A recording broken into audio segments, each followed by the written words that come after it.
to Hurrdat Sports Live. There's a lot you can learn from those games, both of them. And, it's all about making the necessary adjustments and trying to go out there and execute your game plan to the best of your abilities. Huskers ball, 39-36 Iowa, 14-16 to go in Iowa City. The inbounds pass, Jamarcus to Hoiberg. And now on a curl, and Sanford Square shoots, scores! 3-ball Sanford! He's got the single season 3-point record. And just need to go out there and execute. This is a huge game for us. Are they ever going to call it? Now they get it up, and Duke is out with a jam! Boom! Shakalaka breaks the tie! Lots of motion on the baseline, and this Sanford squaring shooting. Got it! Bang! Ringo, Sliso! And 39-30, a 9-point lead, the biggest of the afternoon for the Big Red Knights, ranked in the country. Iowa with the basketball, the crowd going berserk. It's two teams, I think, that are playing good basketball right now, and it should be an exciting game on Thursday night. And Mass leaves it. Sanford, yes! The price is right in Oklahoma City. Turning it over. Prager on the breakaway. That'll do it. The drought is over. Nebraska has their first NCAA Tournament victory. To be able to, for our guys to go around and I think show the love to the fans, because there's no doubt they had a huge impact on us winning those two games, just with the energy, how charged up it was. And it was really, really fun to be a part of that. And again, the Husker fans are going to remember that forever. No timeouts. Half court heave. Oh! Tanner in the nose. And Nebraska is on to the Sweet 16. Good morning. Welcome in Hurrdat Sports Live, presented by Next Gen Mail Medical. That's DB. I'm Ravi Lulla here at Hurrdat Sports HQ. What's up, DB? What's going on, man? What are we looking for? Did we lose something? My mind. Oh, okay. No, we're good. I don't know if we're going to find that this morning. Like lost and found, baby. Yeah? All those kids with those lunch boxes and day-old gator tates. I found your the little one I notebook tossed there. Yeah. This thing is like, this is my heathen Bible. Yeah? Yeah, it's basically the same thing. All sorts of little notes in there? Yeah. My life guide. This arguably is one of the most important piece of papers that I have. Yeah? What do we got here?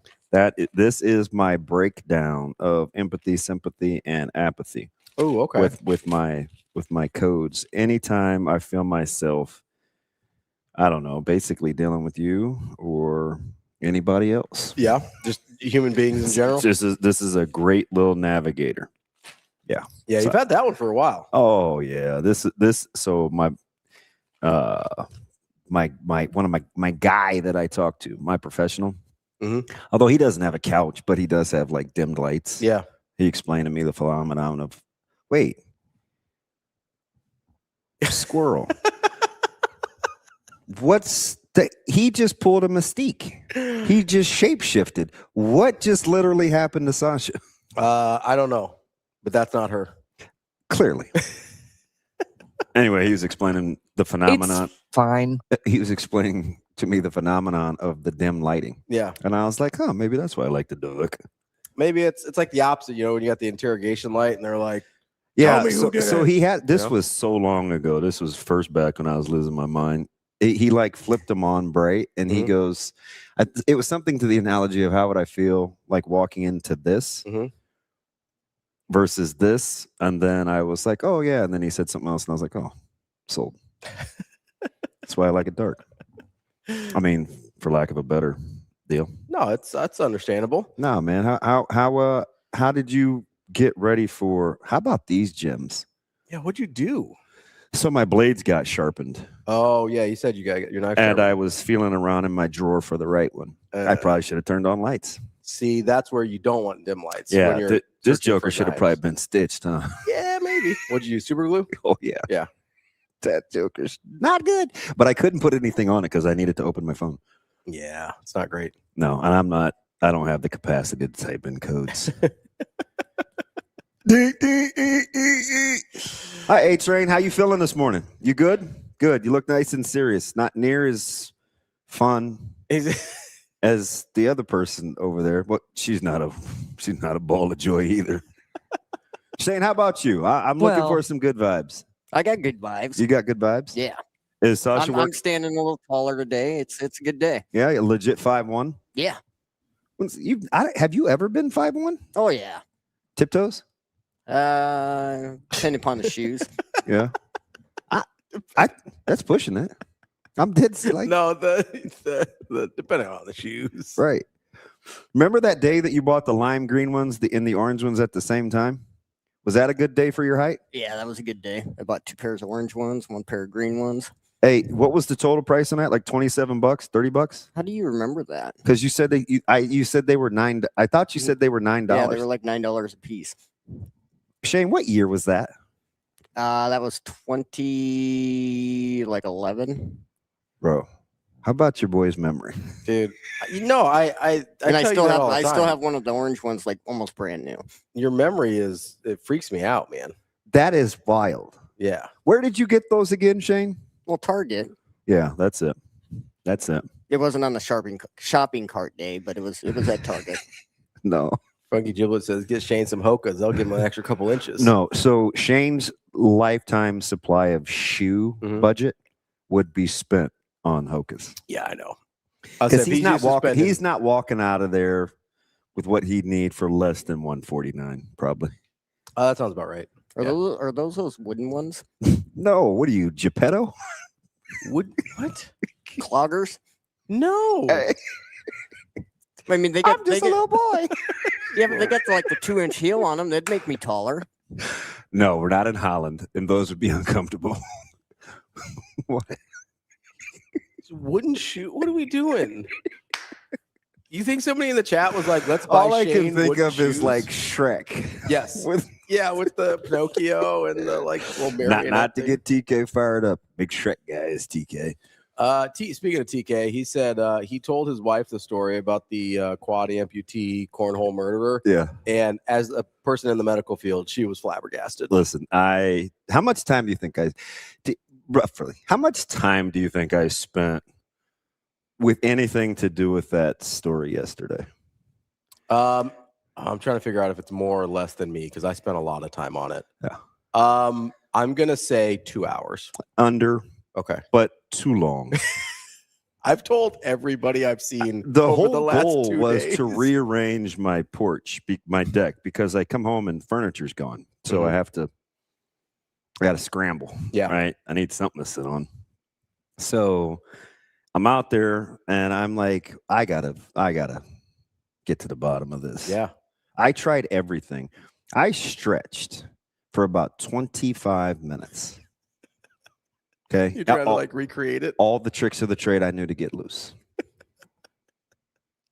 Listen, there's no way. Then I watched the videos that he had posted Of him shooting. Yeah. Yeah. So I still have a question. I do too. Go ahead. How did nobody know that my man was getting ready to shoot the gun? This is the point. Because it takes him a minute Yeah, I mean, my man was like, to go for, and listen, it's impressive he can do it at all. Right? yeah. And again, I do understand someone died, and I am very sorry for anyone who cares about that person. But we did get clue. It is a Tesla though, so that's good. so that helps. Yeah. That does help with the driving portion of it. I will say, I don't know how. Can you hold this for me? What would you like for me to do? Hold this. Sure. Try and hold it between your elbows. Yeah, I worked And on fa- this. and- I and worked face- on this. face I me, worked on right? this yesterday. How at some point is the guy just not like, no, this is mine now? You know what I mean? Like, how is that not? So the only thing I could think of is if your boy was like, Faded. nah, he's Or good. He's just, like, like, you're not gonna pull the trigger. Yeah. We gonna do Like, shoot me? oh, bet you won't. Now you gonna shoot me in my pinky toe, Vera? I'll blow that gnarly man. Oh, come on, quick! Come on, quick! Yeah. Yeah, like it had to be one of those deals. It had to, because it takes him long enough. Like I saw the Although videos. my man could scoot. No, I mean just from the pickup. Like How about him just roll? How about it? the roll. I think rolling is an appropriate term. How about Hopping? my man just like maneuvering on the ground? No, did you see the one of him doing the worm? Oh yeah. Now that's come on. No, but it's still impressive. Like No, it's that. If you just had to do your torso, come on, man. That ain't game. The thing is to balance the arms and the legs Fair. and the hip dexterity. He ain't got to worry one iota about that. So I would worry about hitting my face on the ground though. yes, 100%. Because he's you got nothing to break his nothing fall. to catch you. Yeah. I will say, so when I heard this story, I've questioned his ability to do each of these things individually from the jump. When I heard quad amputee cornhole player, I was like, wait, how does that work? Saw the videos. I was like, oh, impressive. And I was like, wait, how do you shoot a gun? I saw the video. I was like, oh, impressive. I'm like, how do you drive the car? As individual. Yes, it's individual things. Like, oh, how do you drive the car? It's like, well, they got these straw systems, plus it was a test. I was like, oh, okay. I still don't know how we did it all together. Mm-hmm. Or how the person in the passenger seat, who we did research, Austin and I yesterday after the show did research. The person in the passenger seat was not an amputee. He had arms. We Googled. They see me hobbling. Because that was my working theory. Yeah. That Everyone in the car was an amputee, so that's why no one responded. But that theory was debunked. Yeah. But we did research on the person that unfortunately lost their life. BMX rider had the arms, like easily just be like, stop it. Don't do that. Probably would have been a little more tense than that. It shouldn't have been. You got a guy without arms trying to shoot you. You just be like, no. What if he caught him off guard and he was just like shook? If you caught me off guard, I still would have had 30 more seconds before he was prepared to try to fire that gun. He must have had that thing locked and loaded. Still, there is no place unless he was actively holding it. Could you imagine trying to like change the clip? You know, yes. It'd be like, yeah. Or you'd have to shoot a specific type of firearm. Yeah, I'm just saying, man. I couldn't believe how he was just moving around. No, the mobility was unbelievable. I was like, I think I would lose to that dude in the 40. Juan says that dude's shoe budget's lower than Shane's. Yeah, those shoes were wild. Shane, I think you should rock the orange ones tomorrow just for old time's sake. I do like the He orange used to ones. wear those all the time. For old time's sake. When we were over at the bar. Yeah. Could you imagine? You're going to say yes, but I hope not. Okay. But no, your shoe game is pretty okay. Can you imagine wearing shoes from 15 years ago? No. Do you own any shoes from 15 years ago? I'm trying to think. I do They own aren't collectors. Comfortable though. Shane, there's no way those shoes could be comfortable. Oh, they were the most For comfortable. $9? Yeah. I would go if they had them still. I would go buy like 6 pairs, and I'd be good for the rest of my life. Blow your shoe budget for the next 30 years. I don't think anything. Do you have like a favorite pair of like work? No, you don't work like work boots or. I bet people have like 15-year-old like cowboy boots or something, but not tennis shoes you wear down. Yeah, so I certainly don't have 15-year-old tennis shoes. I think I've got a couple of like 10-year-old-ish pairs, but I consider them they're like basketball shoe editions that I like. Oh, okay. So it's not daily wearers or anything like that. He said 1/5 of a shoe. That wouldn't even get you kid shoes these days. Not would. That's $45. Yeah, it would. Barely. Yeah, barely.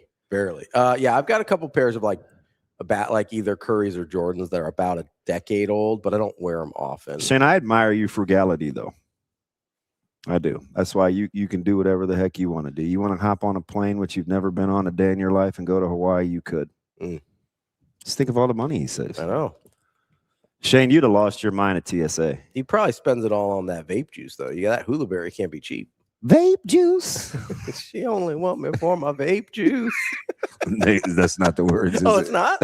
Oh, I thought that. I heard Shane singing that earlier. Vape juice. You know what's funny is like every once. I think you better smoke it up. Every once in a while, he'll be like 2 steps too close to the door, and you have to do like a WWE entrance to get through his hula berry cloud. Oh yeah, yeah.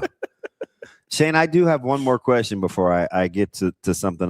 Do you know what like lines are? Can you imagine what it's like to go through a security checkpoint, like at a concert? You've been in a concert in line, right? It's a wrong question. Okay. Well, so are you're not going to play this morning, or you asked me the same question last year, Eric? It's not even my name. So, anywho, there's What's the most packed concert you've ever been to? Well, I mean, I've been to Husker football games. There's been lines there. I've been to NASCAR events down at KC. Yeah, like 3 times. I mean, the lines were pretty long there. I've been to concerts. I've been to the concerts. I mean, so there were like at least 8,000 people in line at LaGuardia. Mm-hmm. And all I could think about to get through was, I have to do some mental competitive gymnastics. I was like, this is what I kept telling myself about every 7 seconds. And it made me think of McCollum and Underwood yesterday at the presser. I'm dead serious. Okay.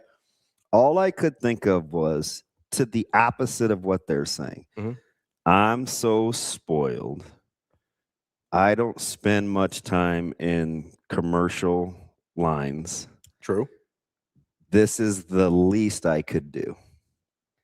So about every 4 minutes between a dude sneezing without covering his mouth, a lady video conference chatting, a dude telling his wife, and I was just surprised he was married. Well, anywho, he was like, and I can't believe these lines. I've been here for almost 3 hours, babe. Look at this. And he was this dude. He's the goddamn ballerina pirouetting around this piece, Sean, everybody. Oh, my God. This is, kiss Gracie for me. Gracie, Daddy loves you. Bruh. Not really nice of you to do that during my personal weekend, travel to everybody like that, Damon. But please tell me you're not that dude. I would never be on speakerphone, and I don't have kids. So, or this lady behind us, she's probably she's 2 first downs. She's 20 yards. Mm-hmm. She is dropping expletive after expletive at this agent that works for Southwest. Didn't even speak great English. She was like the translator lady. So Coach Samanju asked the lady a question, and she had a mask on, and she is very, very short, so she was hard to hear. You're like talking down. Have you ever tried to punch down? Mm-hmm. It's hard. Yeah, it's much easier to punch down than it is to talk down. So he's like, "What'd you say?" So the lady's like, "Hey, MF, and he's F. Just hey, this little dude that was in a stroller that was probably 7. Yeah. Because you know how people do that, right? Yeah. These kids are ready to have their goddamn driver's license and they're rolling around in the stroller like still breastfeeding, probably. Yeah. You came out wanting the boob, right? Sorry about that. So, the booby part sounds way better though. Is this thing on? And the little dude, because it's covered like a goddamn wagon. It was like this $50,000 stroller. Little dude peeks his head around the little awning. He's looking at her like, "Oh my God, we don't say those words." Dude, I was in tears. That's my reenactment of story time. But all I could think of was like, you know what? This will be the best 4 hours of my life standing in line. You know what I thought? It equates to all the time I've probably ever been in a line in the last 8 years. At least 5, yeah. So I just made a game out of it. That's why those press conferences, they sounded hokey. Mm-hmm. But when you have that kind of perspective, it's like, I get it. I was talking to TK about this the other day where I think it was TK. It was somebody. It was one of our listeners that I was talking about the other day where it's like there's a certain thing that we see in coaches, and I'm like this because, I'm very skeptical with coaches, right? Like I just am. And no, I'm hard on them. I understand that. You should listen to as many press conferences as I do. But think about jumping. There is off the couch. That's off the couch. That's part of the reason I don't listen to that many trampoline. That's part of the reason I don't listen to that many press conferences is because they drive me crazy, right? Yeah. Like listen to these guys and the way they talk. But I will say there is I very much get this sense. No, it wasn't TK. It was Bigelow. We were talking about this. How do you confuse TK and Biggs? I don't know. I think it was a timing thing. I think I might have been talking to them both at a similar time frame. I'll buy you lunch today if you can tell me. Oh, I don't know if I can eat today. What Bigelow is in my phone? Oh, I have no idea. Just take a stab.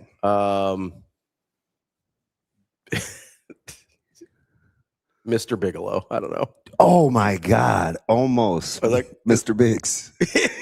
Shoot. Dude, that's crazy. Almost had Mr. Big, Mr. Big. They call me Mr. Big. Yeah, he's Mr. Biggs in my phone. But how do you confuse the two? I think I was talking to them both at a similar time period in the day. And so I couldn't remember which one I was having which conversation with. But I was talking to Bigelow and I was like, I know how cheesy and corny and cringy or whatever word you want to use. Hokey, I think is the word you used. Some of these coaches sound. And it's not for us. But if their guys actually believe that's who they are, then it works. So, but don't you think there's something to that? Because listening to them, and we'll cue them up here in a second, but listening to them, was it John Good? Some basketball hoop hit, and I replied, so I should have just gone through my replies. Something, was it DeCourcy? DeCourcy's been on a heater. Listen, don't have any softball chump takes on college basketball around DeCourcy, around Mike DeCourcy, because he ain't letting ish slide for anything. No, I mean, you will get called out. But it was about the old guys that are in that are still left in the tournament. All of them in their 70s. Oh, so like Pitino and Izzo. H to the Rick Barnes. Oh, I forget that Barnes is that old. I think, I'm pretty sure Barnes is in his pushing 70s. it if he's not. 71-ish. I think that's right. And I said, he's 71. And I said something about it being more about like their relationship building and rolling with the times. I saw that. Yeah, I saw that. Yeah, because the conversation was kind of about. Well, you say old people it's passing the old guys by or something like that. Yeah, we sort of talked about this a little bit yesterday, where there were certain guys that I was less comfortable with being away from the game and coming back to say a UNC job, whether it's Brad Stevens or Jay Wright or whoever, or Billy Donovan was the one I really am concerned about, versus guys that like Pitino or Izzo or Barnes or whoever, where it's like, well, the thing that they were good at still works. Yeah. Right. So I'm thinking about this deal. And then I'm looking at the teams like St. John does what the heck Rick Pitino says. Yeah. I mean, his coaching style. Michigan State does the exactly what Izzo says. Right? Yeah. You think Hurley doesn't get his guys to do what he says? For the most part, I think Patino, and if I had to rank those guys and the team does exactly what this guy says, it would be Pitino, Izzo, Hurley. Right? And because if you're going to talk to guys like that, it's about relationship building. And all of a sudden, all these clips of how coaches were talking, it started with the women's basketball coach that was talking to her player, and she was like, listen, I believe in you. But I need more from you.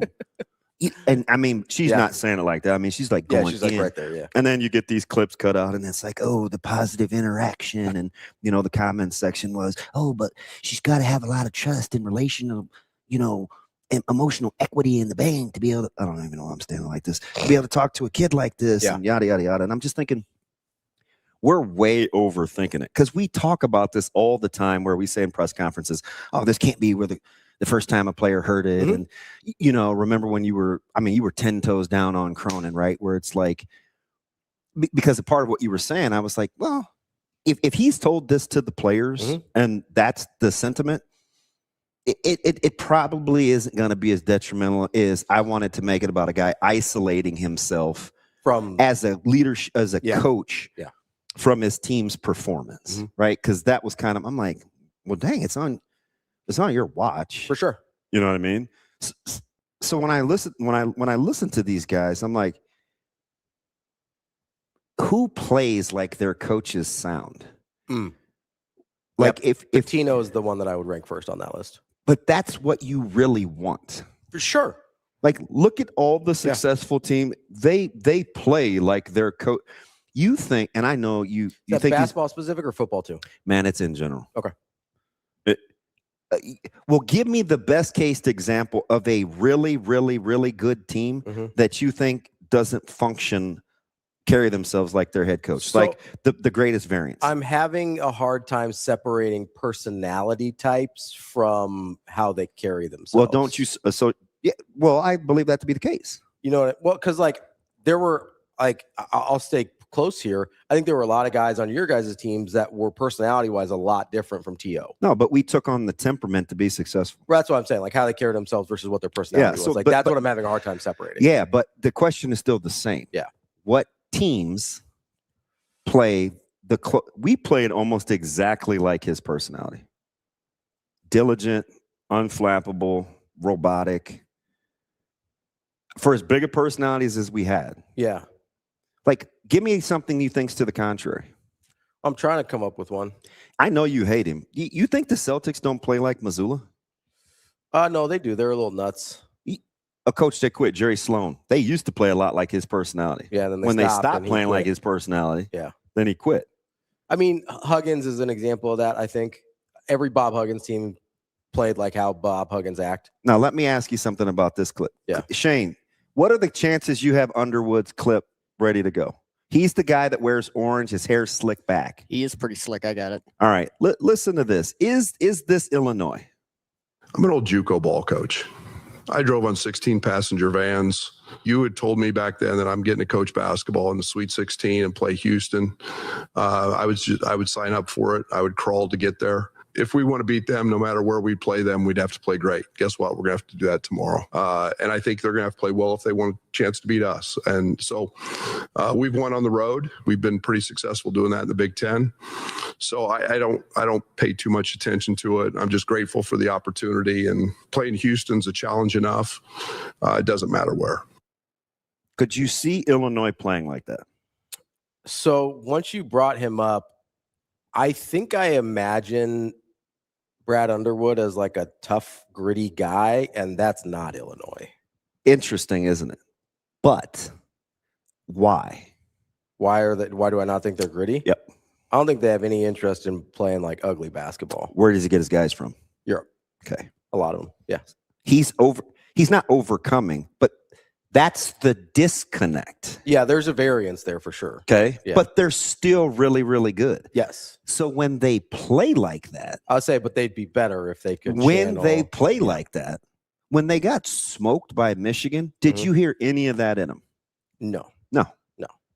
I would say anytime they haven't played well, that's their problem. Shane, cue the 44-year-old guy up with the receding hairline that looks like he's 59. You gotta do Ben McCollum like that. This level's so bougie. It's like, I mean, we get back and then I get a text that says, "Be here at this time. The plane will be there. You will drive right up to the plane. You will get on the plane. Everything will be done for you. The food will be there. All you have to do is bring your computer and scout." And then we get to the hotel. Everything's perfectly set up. And so I guess for me, I don't think there's a lot more challenges than their challenges. It's just a day difference. So I probably don't read into it. Just I've been at Division II for so long. I played junior college.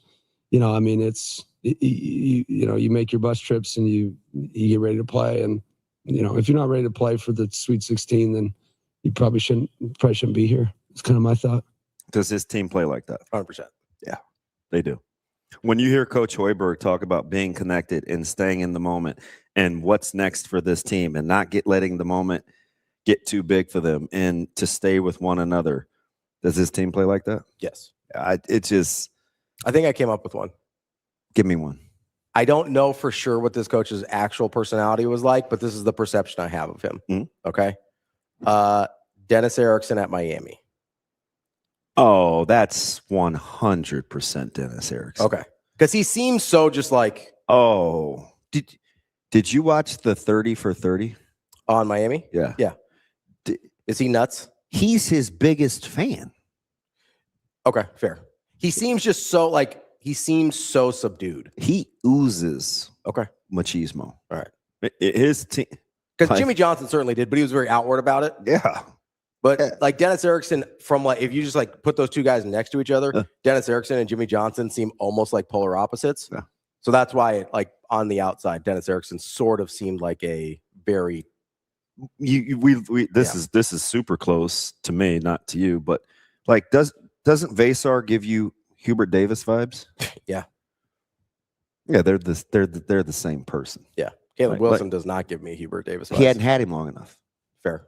I was like Caleb Wilson, and there are some people. It's not direct 1-to-1, but Caleb Wilson gives me like Rick Pitino vibes, if I'm being honest. Yeah, like I don't discount that, but look at you want to look at like really high end players. Mm-hmm. There's specific high end guys that could only play for Duke.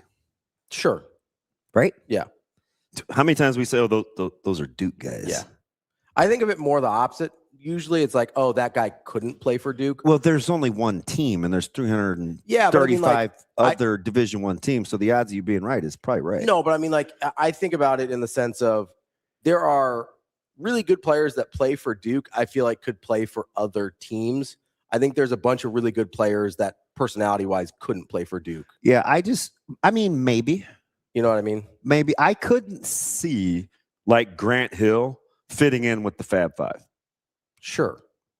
Yeah. I just couldn't. I couldn't. Well, that was a thing, wasn't it, back then? I mean, it was a thing. Like a private school thing, public school thing. For PC and okay. Yeah. I mean, it's more city versus suburbs. Gotcha. Okay. Right. I mean, if you ask, like Jalen Rose. Yeah. So the whole thing about this is we talk ad nauseum about, man, CEO like Matt, like just to bring it to football, like CEO Matt Rule, and like what's his real personality? And some people feel it's car salesman. Some are like, oh, he's gotten back to his roots. It's super authentic and just kind of a tough guy doing tough things and a hard guy to work for. And the more they gravitate towards this, the more it'll look like that. Like that's really what we're asking for when we listen to the Steelers played just like Tomlin. Yeah. Right? Yeah. The Patriots played just like Belichick. Present. The rant. Do you listen to Stafford talk or Puka Nacua? They sound like McVay. Right? It's you watch Michigan play. Like, why is Michigan so tough for all those skilled bigs they have? It's Dusty May. May seems like a tough guy. Yeah. Right? Yeah. Gives two bleeps. Otzelberger in Iowa State's the one that like really sticks out to me. Yeah. And I go back to something McCollum said after they beat Florida. He's like, listen, man, because you said this the other day in the NIL era about getting high-end guys, but that doesn't make them a good fit. Yeah. Right? Just because they cost the most or whatever it is. I can't remember why you went on that soapbox, but. Well, I think because we were talking about, I think McCollum and where he can be at other places and what he can do at other places, or bring it like Brad Stevens. Everybody's talking about, well, maybe Brad Stevens, like they're going to make him say no at Carolina. And I go, listen, he's an incredible basketball coach. Oh, that's what this was. I don't know what that looks like at North Carolina. Like every good Brad Stevens team we've ever seen has been put together with chemistry and time, right? Yeah. Same thing with Ben McCollum. Part of the reason that we've had this with Ben McCollum is chemistry and time. Now, that was sort of a question I had about Curt Cignetti. Seems like he solved that riddle. Like he doesn't need the time but I do think he goes after a very specific type of player. So do people at North Carolina have the patience for a TJ Otzelberger or a Ben McCollum where it's like, hey, you're not going to go head to head with Duke in the recruiting rankings, but you'll beat them on the court enough. Yeah. Right. Like, and I don't, just being totally honest, and you would know better than I do, but I like North Carolina. I keep kind of a pulse on them. I don't think North Carolina fans would be okay with that. I think they want the same guys that Duke gets, and they want to beat them. Yeah, but Duke's better than Carolina because they understand who they need. For sure. They don't get every 5-star. They get the right ones. They get the right ones. Totally understand that. I get that for sure. But like, it's just not about procuring talent. I get that. But I do think, for Duke does the absolute best job of getting the highest possible talent that fits what they are. I think, across the country. Yeah. I think there is no one. They're probably not. They're a good and a bad example. They're so elite at what they do. I mean, you can hand pick, but you still have to pick right. Well, yes. You still have to pick right. But to their credit, there's a lot of top 12-ish coaches that are always in the hunt for their same guys that Duke still gets. Right? Yes. Like you just heard Cal talk about Koa Pete, right? For whatever the reason, the question to Cal was defending Koa Pete. And Cal was like this. I recruited my ass off to get Koa Pete. I know this guy like the back of my hand, right? So to the point of Duke still getting those guys versus the right guy, I don't even want to hold you like I'm saying, oh, they just get what they want. They still got to fight for it. They got to fight. Yeah. Right? Because they're with the upper 4%. Still snagging dudes with really, really good recruiters. Yeah. Against everybody else that everybody wants to go to. But again, and maybe it's because of Carlos and he was a Duke guy. Yeah. But can you imagine Boozer being the same for Patino? Sure. Yeah. But not. It would look different. I feel like in my head it would look different. I agree. I would look different. Right? So you still have to give your eval credit for that. Absolutely. Right? I do like, and we concede too much when we say in the recruiting world when guys are going after kids out of school. Like as a fan, we just say, "Oh man, if you're player such and such, why wouldn't you go to Bama? Or why wouldn't you go to Georgia? Or why wouldn't you go to LSU?" And I still think the coaches that are going to be really good. I got the best example. It's Signetti. He's only going to coach a certain type of guy. Yeah. You can just tell. Yeah. I think Signetti, out of the guys we're talking about, is personality-wise probably the closest to how, not that they're the same person, but probably the closest to Patino of like, you have to be my kind of guy or you have zero chance of making it. And kind of what we're talking about is the number one reason I wanted to fight you over the visualization of Nebraska's basketball roster in the offseason. Like I was standing firm on the fact that I can see how they want to play. You're like, oh, you can't see how they want. I'm like, these are Hoiberg type guys. Yeah. And it's not a white-black thing.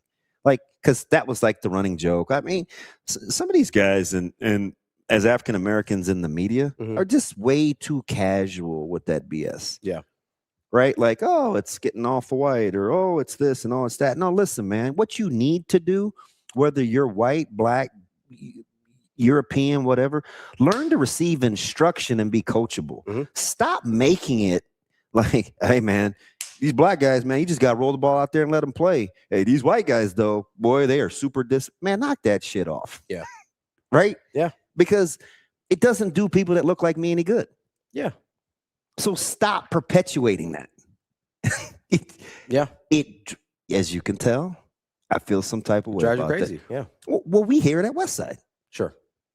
We can only coach a certain type of black kid. Is that right? Come on over. I would say, I know enough that. Come on. But to that point, though, I don't want to get derailed because I get fired up about the whole culture thing. No, but like there's a very big difference between a Braylon Warren and a Tay Jenkins and a Mo Purify and a Q and how about Jonquil? Yeah. Like there's lots of different personality types. Anyway. Yeah. So it's like we hear it with Creighton in Nebraska. Oh, how about this was just like 3 years ago. They don't go after the same player. How long have we heard that between the two schools? I actually think that was true for a while. It was. Yeah, like it was true for a long time. But why? Because just what I'm talking about. Because Creighton knew exactly who they wanted to be and what type of player that took. And Nebraska during the Abdul Massey era, Most of the guys that Abdelmassih wanted, Creighton had zero interest in. Yeah. Cam Mack seem like a Fred Hoiberg guy? No. It ain't because he's black.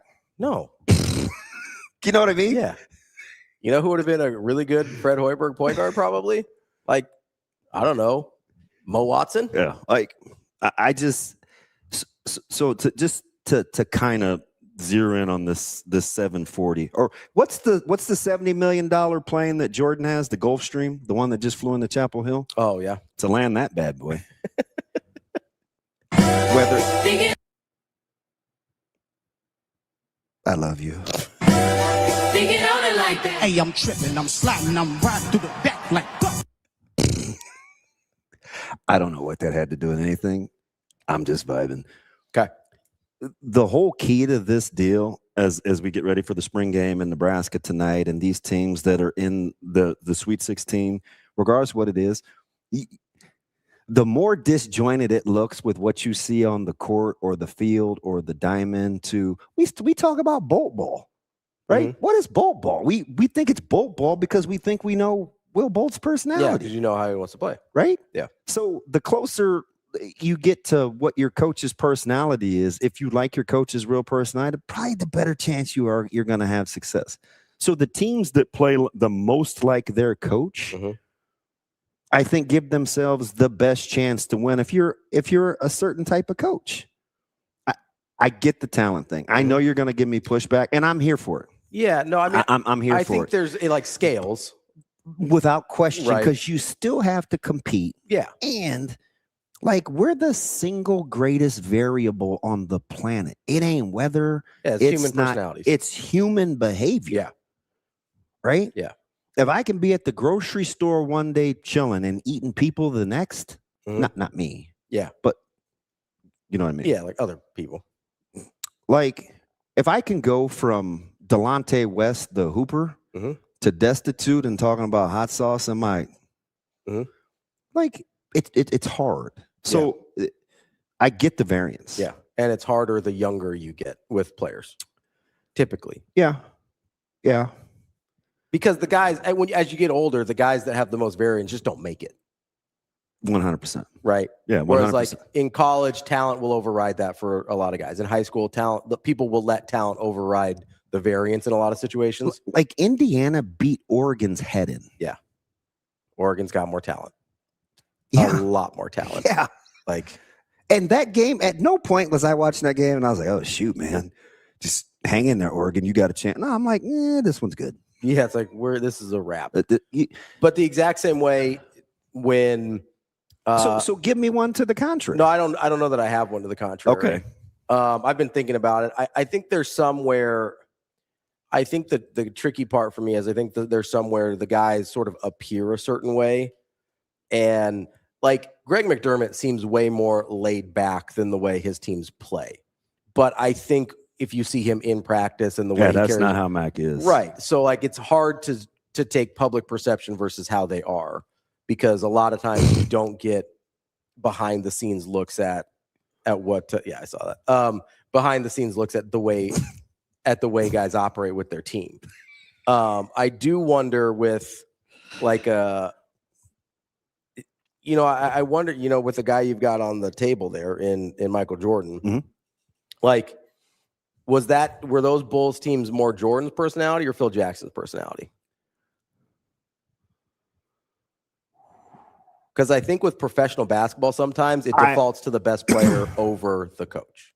Not the good teams. Okay. Not the good teams. You think the Bulls were more Phil Jackson personality than Michael Jordan? Yeah. Yeah. Detail-oriented, hard workers. I mean, Phil was a philosopher. Yeah. But Michael was a fanatic. Yeah. So was Phil. Like, he had to play with four other guys. Yeah. And they had to get it. Did Kobe conform to Phil? Yeah. Yeah. Yeah. Yeah. Elite level talent, right? Mm-hmm. Yeah. Learned to play in the triangle, didn't he? Yeah. Yeah. I'm just saying. Like, I'm trying to separate. And I know you don't hate on Phil, but we have debated the prowess of Phil Jackson. I think his personality management is his biggest strength. I don't think the basketball is. You want to know why I'm more excited about Nebraska football this year than last year. Mm-hmm. Because what did I say about the infrastructure? I like or don't like the infrastructure. You like it? I like the infrastructure. Mm-hmm. I like how business is done. I said, you need a few more what? In the building. I don't remember. I said, you need a few more of the right guys in the building. Right. Yeah. So your head coach isn't the last one to receive the information. Right. Control the room, the non-negotiables. I'm more excited this year than last year at the very same time because you feel like you got more of the right guys in the building. I got more of the right guys in the building. So I don't have to work. Like I was thinking more players than coaches, but that will come. Yeah. How much time they need, I don't know. Yeah. But you can't do bleep. You can't do ish without controlling your room. Mm-hmm. If you can't control your room, you cannot control your unit. If you cannot control your unit, you can't be consistent. So you have to start with controlling the D-line room, controlling the linebacking room, controlling the offensive line room. The one reason that Donnie could live so long as he did with all the scrutiny and the criticism. Yeah, he had a firm grip on that. He had a firm grip on his room. Yeah. And I feel like the guys respected him to a very high degree. 100%. Like whatever issues you have with Donnie or the rest of the family or whatever, and I've 100% aired that pretty frequently. I think Donnie had and to that point, I think he had why was there such a disconnect between nephew and uncle? Very different personalities. Okay. Very different personalities. Okay. So I feel 100% confident in saying that. Yeah, me too. Donnie is a guy. Me too. Even if I didn't like him, he's one of those. He's one of those dudes that Donnie is one of those dudes. However you feel about his actual coaching ability, from a personality standpoint, where it's like, I don't know if I want to hang out with you, but I do trust you. Yeah. Like I 100%, I believe you are who you tell me you are. I believe you are about what you tell me you're about, and I believe you're going to do what you tell me you're going to do. Yeah. The problem with nephew, whether this is true or not, I don't know. The perception he gives off is that he's not genuine. Yeah. That he's trying too hard to make you feel like he's something, and I don't know if he's that thing or not. He might be. What's the one? But I don't know. So there's two things that I said about the D-line just being better from this year to last year without ever having the ball snapped. One was just a year older. Just a year older. The other one, simply more mature in the program. Third-year Ty Robinson and fourth-year Ty Robinson were very different people. Fourth-year Ty Robinson and fifth-year Ty Robinson were very different people. I mean, Winari would be better by default unless you coached him into being shitty. Which I'm pretty sure they didn't. But yes, I would tell people that last year. I was like, the most exciting thing about Winari is this is the worst he will ever be, which is awesome. What's the other thing? The other thing is having the right guy in charge of that room. 100%. Yeah. And that's every room that needs that. Yeah. But just alone, like I can watch Corey Brown, and I don't know when November hits around, is this going to be like, Denton and McMichael and Perry, right? But I do know they'll be better than they were a year ago. Mm-hmm. Just simply by default. And it's no disrespect to TB. I'm just using him as an example. He wasn't the right personality. Just wasn't the right personality for that room. Yeah. Like he might be a really good D-line coach. Butler is a tremendous strategist. Wasn't a good personality fit for the room. Just wasn't patient enough with young. Like you used to coaching pros, right? So the offensive line room, yeah, right. Why was I worried, even though I felt like Nebraska was potentially getting an upgrade in coach? Because of how close that group was with Donnie, like how much they trusted him, how connected they were. So once I see that that's not an issue, yeah, no, those guys left. Yeah, I mean Team Chubb, right? Like, oh god, these guys, like, yeah, I like the way them. Then it allows me to, because if you can't get to the first part, you know what Jeep and Donnie have in common? There's a couple of things. Do you go for it? Take a guess. Well, one, they command the room. Number two, it's because of their. So this should be one. It's their authenticity. It's like they're exactly who they seem to be. Yep. Yeah. That's one. And offensive linemen. That's why they can command the room. And that's why nobody cared that he left, but that's why nobody left when Donnie left. right? Or was let go, however, right? Are you sure? I kept hearing that Steven. Never mind. Steven Biko. Shane. Got to keep watering the bamboo. I think the biggest thing. Do you know who Steven Biko is? Explain. Nah, it's too long of a story. South Africa, apartheid. One of the guys that helped free Mandela ended up dying, losing his life, but doesn't last long being an advocate for civil rights in South Africa during that time. Yeah. Peter Gabriel had a song about Steven Biko, I think. Sledgehammer? That's the only song I know. That's a lie. You know more Peter Gabriel songs. Salisbury Hill? That's Steak? That is a good song. Yeah, that's the only Salisbury Hill. It's a Peter Gabriel song. That's all I got. I don't know. Yeah, it's the only 2 songs I got.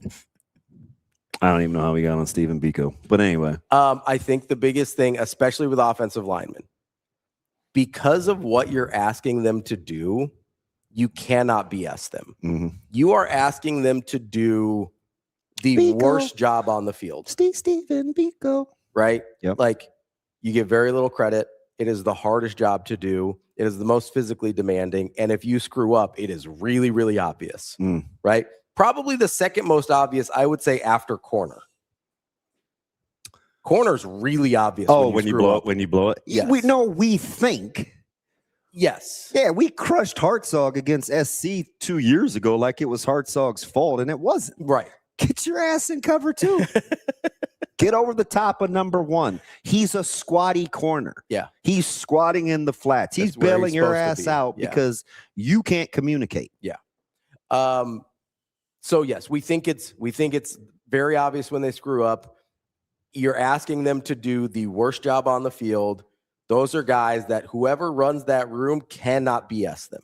You better be 100% real, or they will I feel like it's like trying to get your arms around kind of this like island of misfits. The toys? Like, you can't, those guys got a mind of their own. Like that thing will mutiny in a hurry if you're not able to give them, like, shoot them straight. Yeah. Offensive linemen are not the group that you can BS around with. Like, wide receivers, like a little bit of divas, like you kind of got to play the personality game a little bit. Yeah, but you know what? So to that point, yeah, I'm sorry to cut you off. You know why we like Da'Keil Shorts is because he doesn't do that. I got you. Like he controls that room. Yeah, because he doesn't do the BS, whatever. He's like, hey, this is what it's about. He's pretty straightforward. Remember when Barney was leaving? Yeah. Like never? Didn't happen. Dude, Shorts is a dude. This is a weird thing. If he had the technical expertise, personality-wise, I feel like he could coach a line room. Oh, Da'Keil Shorts? Yeah. Yeah. The only thing I ever say to Da'Keil Shorts is, it's 38 degrees, man. Good on you for wearing shorts. Why are you wearing shorts? No, I don't ask why. Shoot, I'm like this. Like Rihanna. How about a round of applause? Standing ovation. What do you mean? I don't like Rihanna. She ruined Matt Kim's career, but she's still a good performer. Take it back. Funny. Because no, she's cool. It was so sunshiny and good, he couldn't function. Dude was on yachts, letting balls bounce off his head, getting picked off more than anybody in baseball. It ain't that good. Pause. You said it, not me. I'm just trying to tell you, man. I'm trying to fight through it so hard right now. Listen, AJ, I'm here for you, and I care about you. What did I do? So I'm just going to give you a little chicken nugget. I'm more of a sausage guy, though. And this is right in your wheelhouse because I'm talking like all white meat. Like none of the rib meat. I'm talking about all white meat McNugget. Why we got to bring up race? No, quality. Oh, no, that's bad too. Damn it. Damn it. Adam got his tail kicked by Eve. We have lost since time has begun. Don't fight the system. You know how good it's got to be to betray the entire human race for eternity? Just give in. Got to be pretty good. But don't be overwhelmed. Because it's not about it's just What's this got to do with balls going on a yacht? He was overwhelmed by the so he couldn't be. That's why. Got it. Tracking a fly ball. Got it. He was thinking about just coming off the yacht, where he had his little Bermuda Lagoon shorts on, half dressed. With never mind.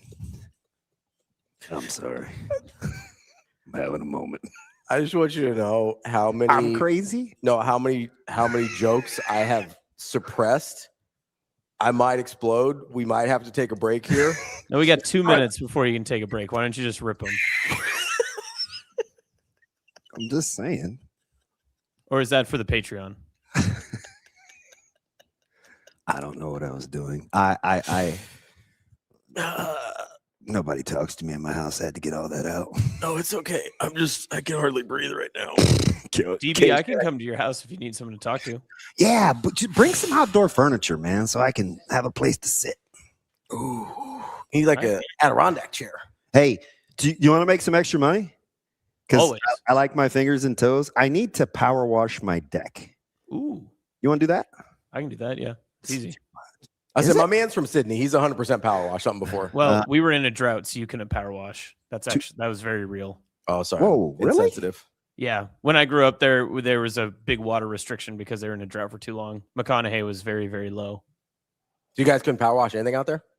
You had to run your sprinklers at certain times, and you couldn't like misuse like excess water. So, it was 2004, so like I don't know how big power washing was back then, but you couldn't go like car wash in the driveway or anything. AJ, help me with my geography. Isn't Lake McConaughey in Ogallala? Outside, yeah. That's the one I almost died on. That's it. We were in Ogallala. Oh, I wasn't there with you, but maybe. Yeah, that was Dishman and Holbein. Was it jet skiing? Yes.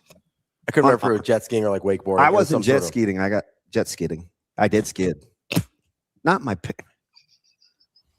That's what Matt Kemp was doing on the yacht.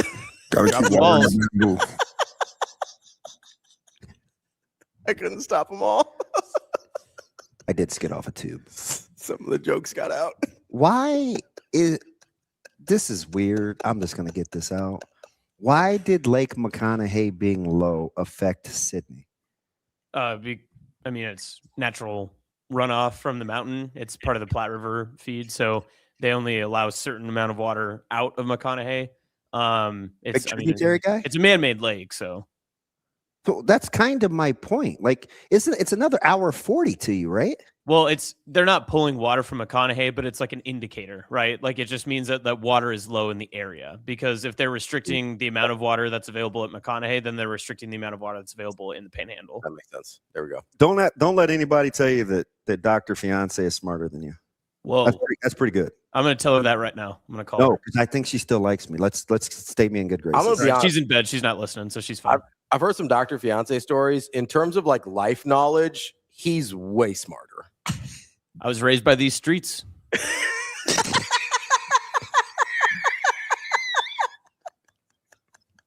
To land the plane. It's pretty good. I was ducking, getting into my car out of the burbs and sipping, you know. Whoa. Oh, hey. Oh, wait. Watch out. What? Skeet. And that's how Matt Kemp only finished in the top 3 for MVP one time. Yep. Balls on his head. He was taking his stuff, trying to deal with her being with Chris Brown. Anyway, that's all I got for pop culture today. I can make it. Pop goes his weasel. This is a really good way to lean into Evan in like 8 minutes. My pastor friend, Evan Stone. Yeah, youth at that. At least he'll rock with me on Adam and Eve. Coming up next, we're going to talk to Evan Stone. He co-hosts The Drive on 93.5 Central Illinois. Bag and tag that first hour. We will we'll talk to him. Illinois is playing tonight, obviously, against Houston, and they'll play that late game in the same building that your Nebraska Cornhuskers will play at 6:30. That's DB. I'm Ravi. Lulla. Evan Stone coming up next on Hurrdat Sports Live.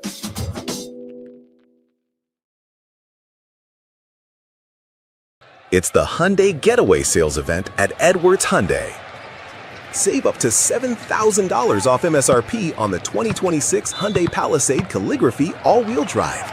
March Mania deals so right, it almost feels wrong. Score big with these savings. Or finance the 2026 Hyundai Tucson SE all-wheel drive at 0% for 72 months, starting at just $461 a month. Getaway deals this good won't last. Head to Edwards Hyundai today.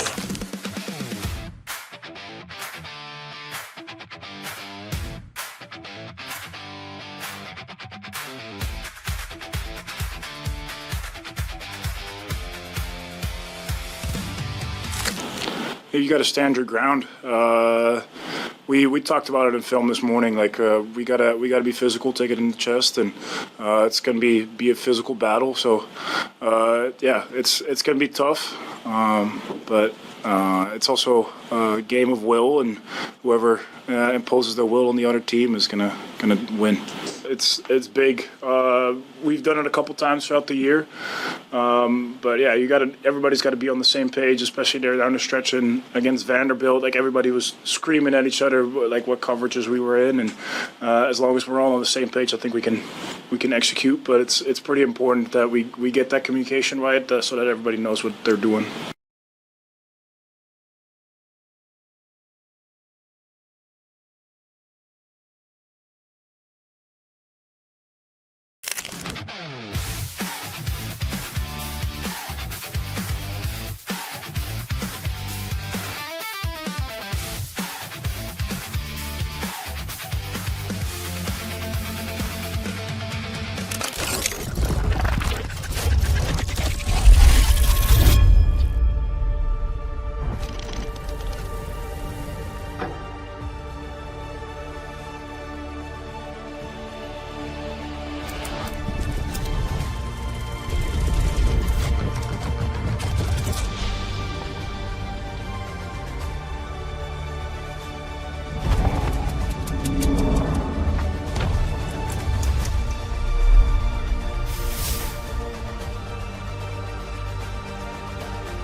Welcome to Hurrdat Sports Live. Comes in averaging 7 points per game. Double team, they handle it. Mirkovic, slip it down. It's Ivasic. Wow. Boswell. Give it up. Oh, and Ivasic. Wow. Take me to the Balkans, please. Welcome back, Hurrdat Sports Live, presented by Next Gen Mail Medical. That's DB. I'm Ravi Lulla here at Hurrdat Sports HQ. We are joined now by Evan Stone, co-host of The Drive on 93.5 ESPN Central Illinois. What's up, Evan? We doing? Evan, did you survive that first hour? You know I'm a little nuts, so I apologize. If I was a little offensive. Well, I mean, full disclosure, I was getting kids to school first hour, so I think y'all are good. They would have been like, Daddy, why do you like that heathen? No, they're right there with you. Them heathens themselves. Wait a minute. No, Hold the heck, stop. You know pastor kids are the worst. Hold the heck on. Actually, Evan's kids are cool. Evan, I need you to push back from the monitor about 1.5 feet, and please tell me that sweatshirt is not Tupac. OMG. What's the problem? Flipping go. No, he loves Tupac. He thinks he's still alive. What do you mean thinks? I mean, he is aware. He thinks he knows where he is currently living. Yeah, he's never mind. I don't want to steal all your time, Evan, but I mean, he's out in the island. Yeah, well, I mean, kinda. Is Australia an island? Closer to New Zealand. Oh, okay. He needs the causeways where they can direct traffic, not like lights, but it's a long story. He's building out there or down there. Yeah. Okay. Like sometime we'll talk. Like I'll fill you in on where the real Machiavelli really is. So how are things? Is your anxiety level high? It is really. Well, here's the thing. It's high because you see, and you got a Final Four type matchup in the Sweet 16. Sometimes it's frustrating, but this is just the way that March Madness works. I think Houston, they got us a couple of years ago, and we had a bunch of injuries, and we were just not a very good team. And people in Illinois hate Kelvin Sampson. So he's like an Indiana thing, that's the Eric Gordon thing, right? Yeah. That's right. Good call. Even just losing to him a second time in the tournament's got Illinois people kind of. However, I think if you get past all that, you take these two teams and just put them on paper, and it's a really good matchup. Like I don't think Houston wants to see Illinois here either. So no, it should be a great game. I'm excited for it. I got a question. Aside from just saying he's not very purposeful with his dribble, how content are you guys to just let Milos dribble the ball? He cut out. Say that again. You cut out. Oh, I'm to let him dribble the ball. That's what he's going to do. It's what he's going to do. Here's the key to this game is if Illinois has a bad game from Keaton Wagler, survive. If Houston has a bad game from Kingston, can't survive. Interesting. All right. So this is the against each other. I'm hoping he is yet to have his freshman game, Kingston, but it's the 9. So do you think Wagler hit the wall, or he just too much tape out there after the month and a half of dominance? Well, I think it's probably a mix. I mean, there's the freshman wall. I think every freshman hits at some. It's usually mid-January, but he flew through January. Crazy.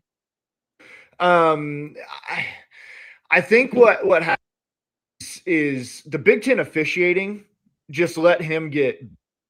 I mean, he couldn't get a foul called down the stretch of the season at all, and so then we saw in the first 2 games of this tournament, he was getting every call he wanted. So I think getting out of the Big Ten officiating really helped him.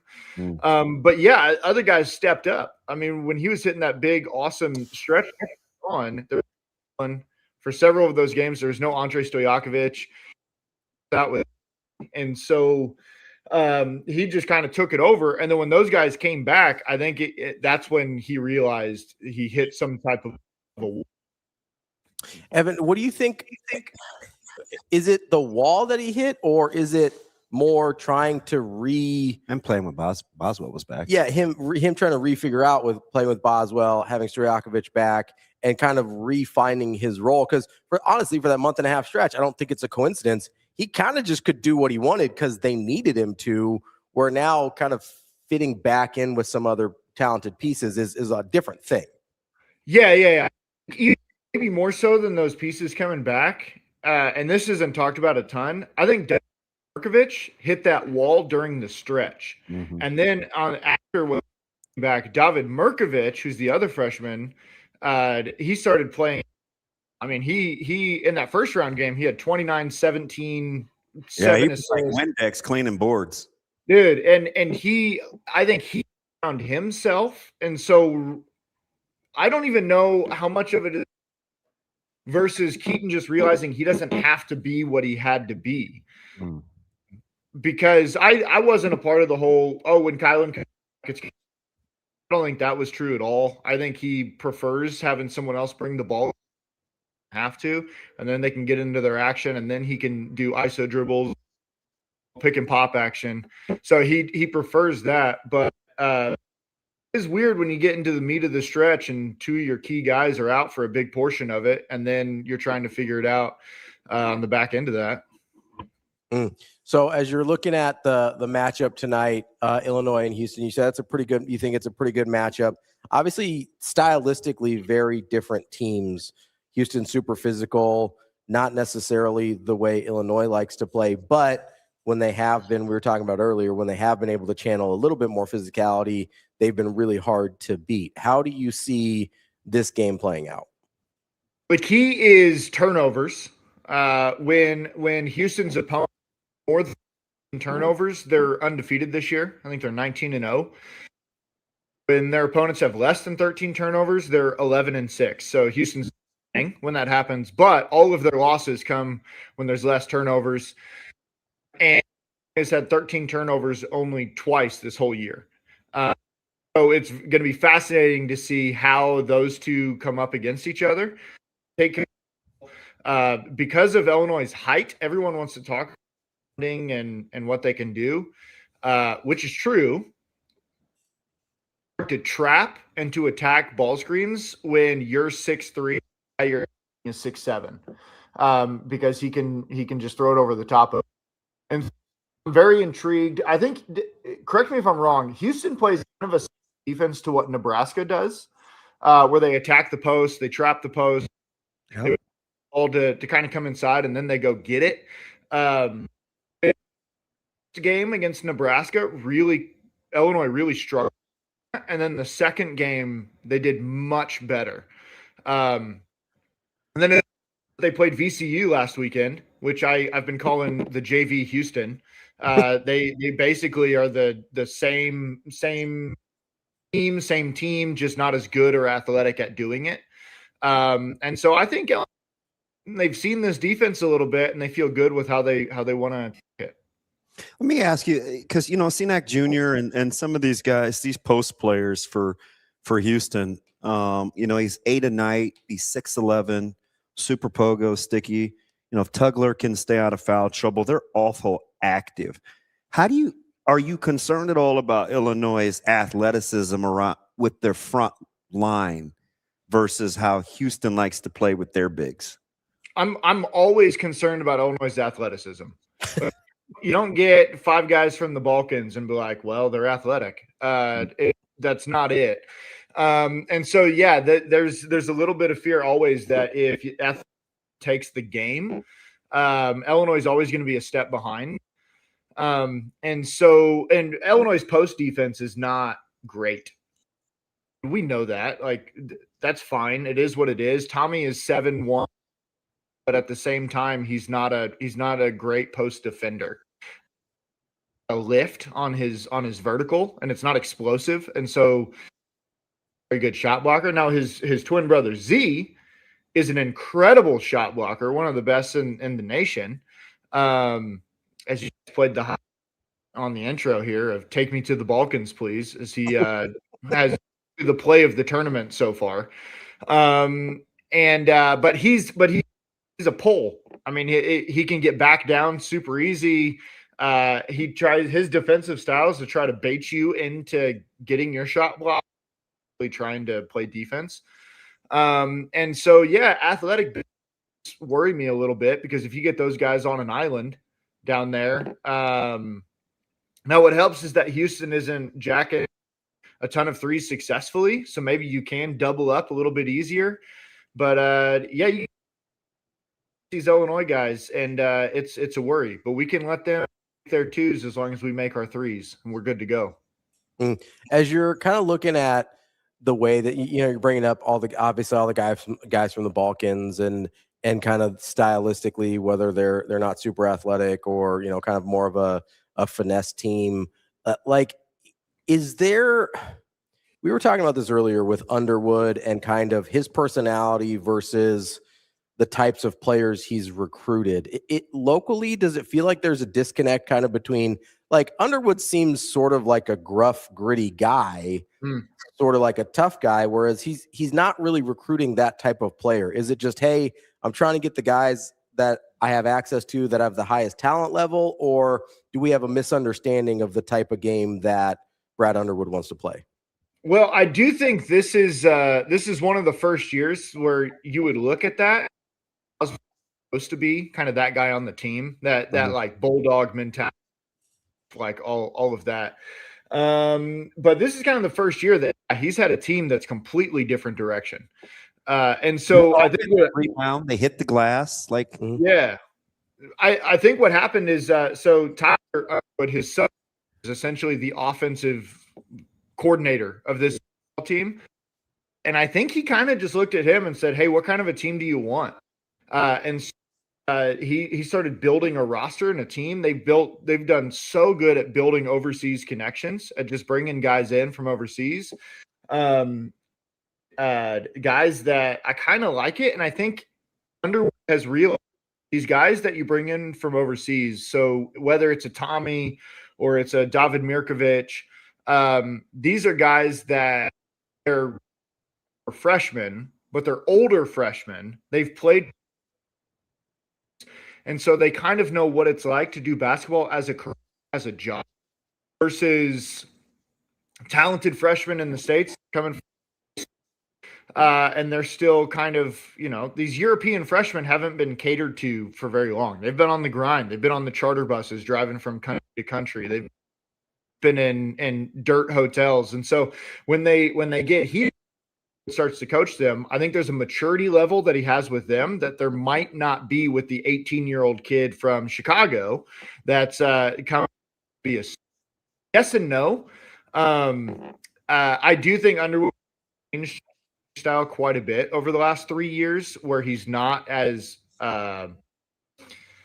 big of an ass. Is fine for me to say. And so I think there was some conversation where it was like, "Hey man, you got to tone this down. You got to figure some of this out." And to his credit, he's done it. He's done a good changing his approach. Of the 4 games today, which one do you think there's the biggest disadvantage, and how is it, and why is it not how Arizona will boat race Arkansas? Oh, it's got to be Arizona, Arkansas. I don't think some of that is that Sweet 16 coach list yesterday. And the fact that Calipari, he should be off the list. I don't know. Come on, here we go. Come on. I just think he's not a very good coach. I think he had a run, but without Orlando Antigua by his side, he ain't nothing. So I think Arizona is the best team in the country. I've got them to win it all. I think they're elite at everything they want to do. And Arkansas is going to run their athletes out there, and they're going to run right back to the locker room with an L. What do you think about Texas and Purdue? It's always scary game because when we talk about it, I don't necessarily trust Matt Painter in March. But Texas is playing with complete house money, and they've got hard. They've already got way beyond where they should have gone, and so that's a dangerous team to be messing with. I think it's the same thing with whoever wins against Illinois, Houston versus, well, let's be honest, Nebraska. It's like, okay, if you're in an Elite Eight matchup with a team that has already surpassed all expectations, you're playing with house money, you're playing free and lose. And that's a dangerous game in March to play against. So when you look at Purdue and Texas, it's the same thing. Texas, Purdue's got a couple of really good basketball players. So what on the level-headedness or just rolling the ball out and getting up and down? It'll be interesting to see. Where does Sean Miller fit on your coach's list? He's towards the bottom. The collective sigh. That was a deep sigh, my guy. I talk bad about people. It's not what I like to do, but he kind of sucks as a coach. So who's your number one? Who would have been your number one on the list? I think Dan Hurley's number one. I think that's and what he's on. The only thing that you could potentially say, although he took apart a little bit, but he took over a really good program still and rated it to an elite status. But yeah, Dan for sure number one. Where's your beloved Kelvin Sampson on that list? Oh man. Here's with that list is I think I even sent this in the chat. I'm criteria they're using? Are they using like currently or putting their whole resume together? AJ, is there a way you can crank that list out? It was so confusing trying to figure out like some of these where they're at because of where they're currently at. Like Ben McCollum at 16, because they're like, oh, well, it's his first year in a program. You know, they're on a little bit of a tournament run, but he hasn't done anything yet. I think objectively looking, you're going to look at Ben and you're going to look at, you know, Sean Miller, and you're going to be like, Ben McCollum is a basketball coach than Sean Miller. However, Sean Miller gets the nod, or there we go. Yeah. It's like, why is Nate Oates so high? Agreed.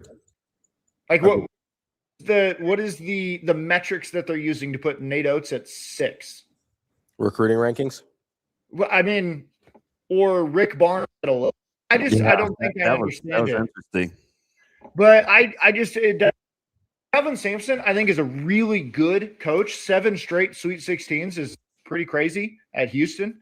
So I'd probably have. I mean, he's top, sure. Yeah. He said, "Yeah, I guess." Yeah, I hate the guy, but hey, so a lot of people say that Nebraska Iowa comes down to in-game adjustments. Over or underrated in a game in which teams know each other so well? That's a good question. It might be overstated. That's a really good question, because you know, it's like two sides of the same coin almost, of like, okay, I think almost you get in more trouble by over adjusting in those moments. Me too. Versus kind of just having your game plan and rolling with it. Like you can start getting too in your head and trying to change too much stuff, rather than just letting your guys and ball. I think it's the coachitis that a lot of coaches get, where they think they're smarter than they have to be. And they come in with some brand new game plan that nobody's ever seen before, and then the team sucks at it. Or we're done this all year, but we're going to attack it now. But I get that's Underwood's. The thing that people say about Underwood all the time is that he has no in-game adjustments or coaching. So it's kind of like you got to fall somewhere in between. Okay, you got to have a plan A, plan B, plan C.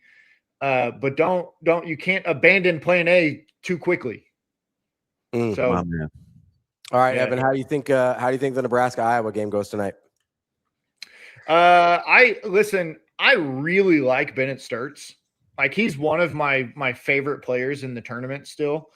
But I think Nebraska is a vastly superior basketball team to Iowa. And you come out of an incredibly emotional, although both of them are, but Iowa comes out of the big upset of the 1 seed. And typically the upset of the 1 seed, there's a letdown game after that. And think of have you guys got a good feel of what's fans travel like, or is it going to be full? I think they did they're on the Caravan of Love. I think I'm going to guess north of 5,000. Yeah, more than that for sure. I think, I don't know about for sure, but I don't know. Like, the sense I get is 10. I don't know. I think it's probably like 8. Okay. A 10 probably seems aggressive. I do think, again, if Nebraska wins tonight, there will be at least 10 on Saturday. Yeah. Oh, I guarantee. I lock that thing up. If they win tonight, there will be 10 plus on Saturday, no questions asked. Like, I'm really interested. I think there is, I don't know. I think we're in, I call it we're in like HELOC territory. Like, you're taking equity against your house to get to this thing if you've got to. Yeah. Like, this is HELOC territory. like, this is one of those things where you're just like, hey, whatever it takes to get me there, like, put it on the credit card, like, taking out money against the house. Like, this is a once in a lifetime potentially thing. Like, we're doing it right, and we're going. I have the utmost confidence. I actually think a lot of people are driving or drove. Yeah. I think a lot of people bailed on the driving idea and or on the flying idea and are just driving down because of the airports, and especially how Intercontinental is down in Houston. I think a lot, and TK gives a good. There's a lot of Nebraska alums in Texas too. Yeah. So I think I think a good amount of Illini fans are going too, and I can tell you right now that the Illini fans, they will be cheering for Nebraska. So they hate Iowa basketball. So I think it's going to be – you get in a lot of these games, they're typically closer than you think. The atmosphere, the emotion. But I think Nebraska comes out on as long as old Burkhead shoot threes. I think they should be fine. All right, so we got are you picking Illinois? I am. All right, so we got Illinois, a dangerous Texas team, Nebraska, and Gonzaga. Is that where you're going with? Gonzaga. I said Gonzaga. Arizona. Oh, I think Arizona. I do think. I do think Purdue beats Texas. Okay, just that Texas is ultra. The line agrees with you. It's only 7. It's pretty. Yeah, I think Purdue wins that one, but I don't think it's going to be easy for them. So, right, buddy. Evan, appreciate it as always, bud. We'll tell the fam I say hi, and we'll talk to you soon. Great T-shirt game. That's all I know. The heck with the Blackhawks, but man, shout out my man. I'll see him. I think I got one underneath too. Yeah. All right. Let's go with the whole Pac thing. Oh, stop, Whitney. Is that?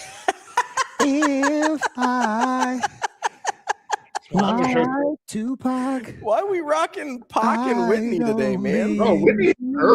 I always got Whitney playing in the car, man.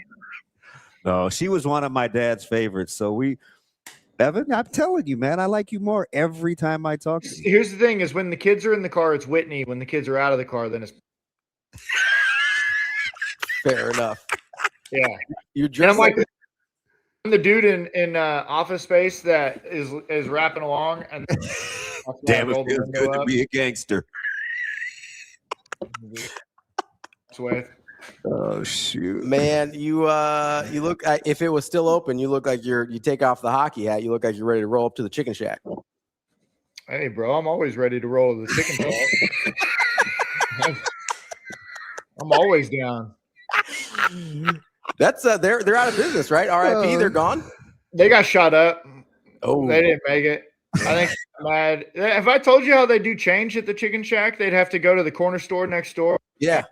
Take your cash over there and spend it, and then bring you back your change. Yeah. Oh, that is wild, dude. This is the first. It would be less change than you were owed, and then buy the soda. It's like, well, it's the tax, it's the exchange rate. Shoot, you keep your 65 cents. I'm good. No, I told you the first time I went to Champaign, right? He takes me to the chicken shack. You got a mural. It's like Barack Obama, Martin Luther King, Malcolm X. Listen, if you're off Martin Luther King Boulevard, Malcolm X Drive, there was one in New York. What was it? It was it wasn't Farrakhan Way. It was something like that. And I was like, yep. It's just different. So we roll up and Evan goes up there. We're in college, and he looks at the mural, and as we're checking out, he goes, "Where's Reagan?" Like, you guys gonna put Ronald Reagan up here? I was like, Evan, get your ass out my store. Although I do think we would rock with the old trickle down theory in 2020. I was like, Evan, we gotta go, man. No, we were tight at that point. They knew I was messing around. They did. They all started laughing. Like, man, get out of here. I was messing. All right, buddy. We'll talk to you later, man. See you guys. That is Evan Stone. Make sure you listen to him on 93.5 ESPN Central Illinois. He's on from 3 to 5 every day on The Drive. Yeah, man, that chicken shack was so nice. Are you with? I would.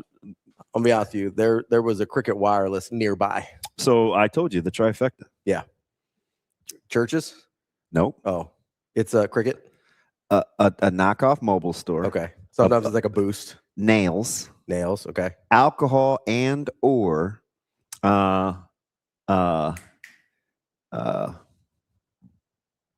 barbershop. Oh, yeah. You hit the trifecta, you know you're good. Yeah.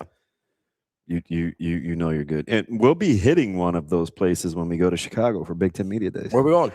We're going to the good one. Because even my guys like Joe Gans were like, yeah, don't go to this Harold's. Don't go to this location. You got to go to this location.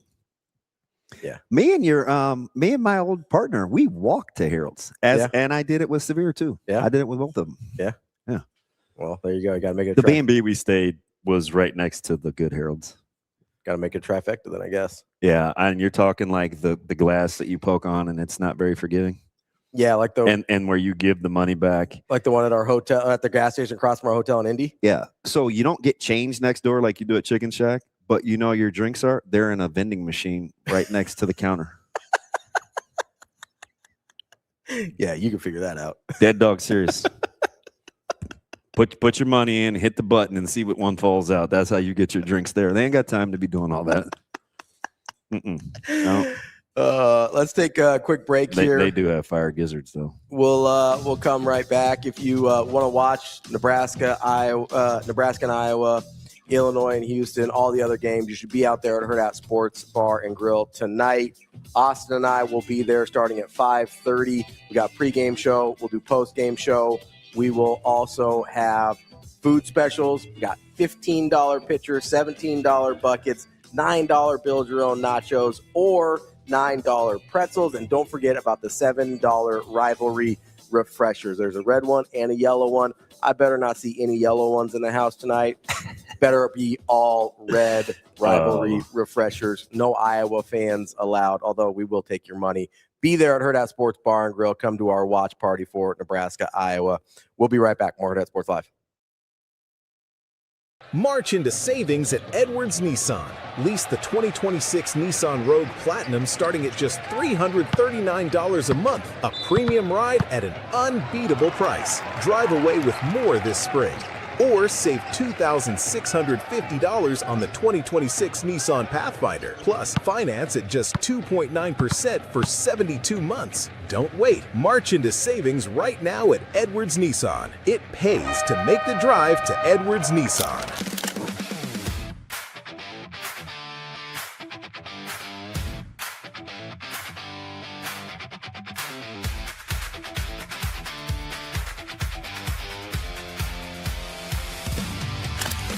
The first one, we watched it on film today, is, and I talked about the shot clock in the NBA arenas. You can see it from the side where we don't have that in college. And I talked to our guys because we turned down a couple, and we've had a couple possessions over the course of the year where we got to know that time and, the situation out there. And BK caught it with 6 seconds, and he rose up with no hesitation and shot it. We've turned those down and turned it over or ended up with a worse shot. It was great to see him hit that one. It was early in the left corner where he hit it and then hit that huge one in the second half. But again, hopefully that flips something because it is all about confidence. BK's got a nice stroke and he shoots it well in practice and in shooting sessions.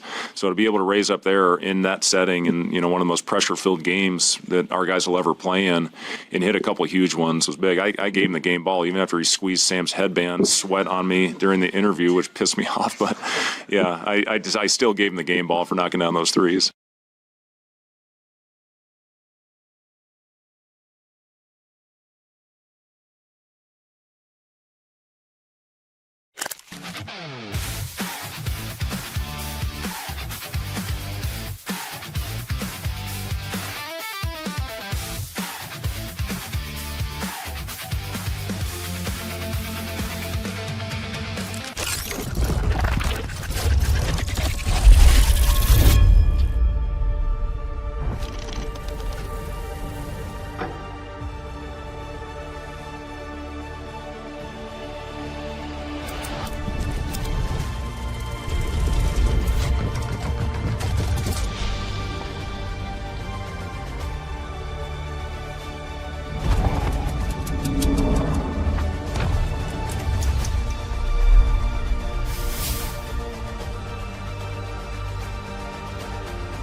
You're listening to Hurrdat Sports Live.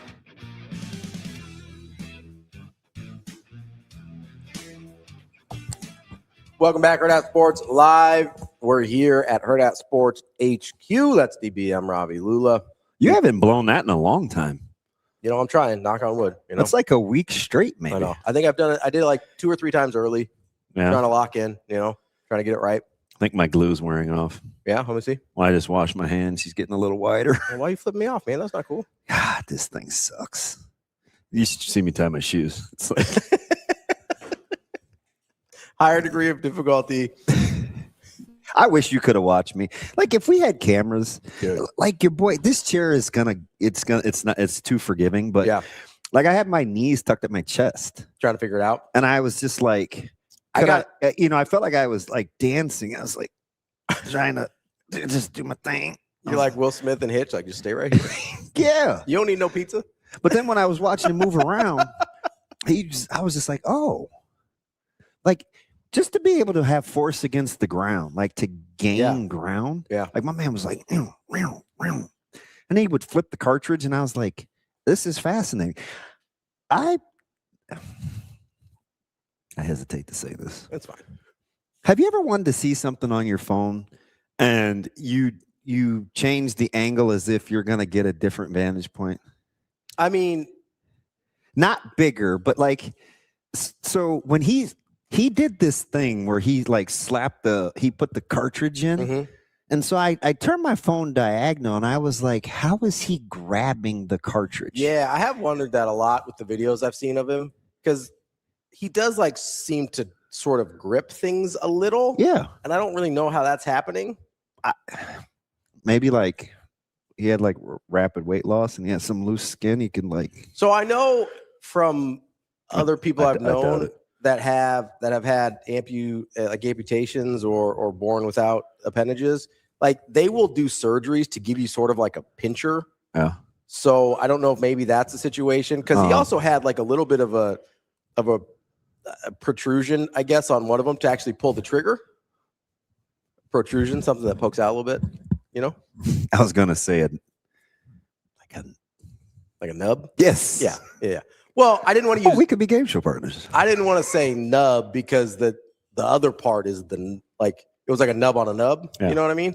And so I've told you this story, but I coached the Nubs. We called him Nubs. He calls himself Nubs. Okay, that's better. That's huge Duke fan. Is it only okay if he says it? Yeah, I feel like he's got to give you some permission there. No fingers or toes. And I'm telling you, this dude could spin a football 45 yards. Really? Yeah. He played flag football quarterback too. He was our starting will linebacker at Burke.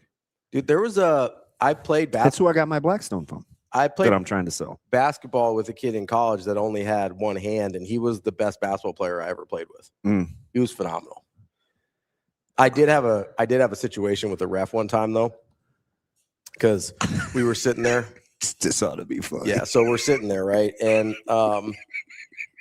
this was my true freshman year, so I was on the bench because I didn't play much as a true freshman.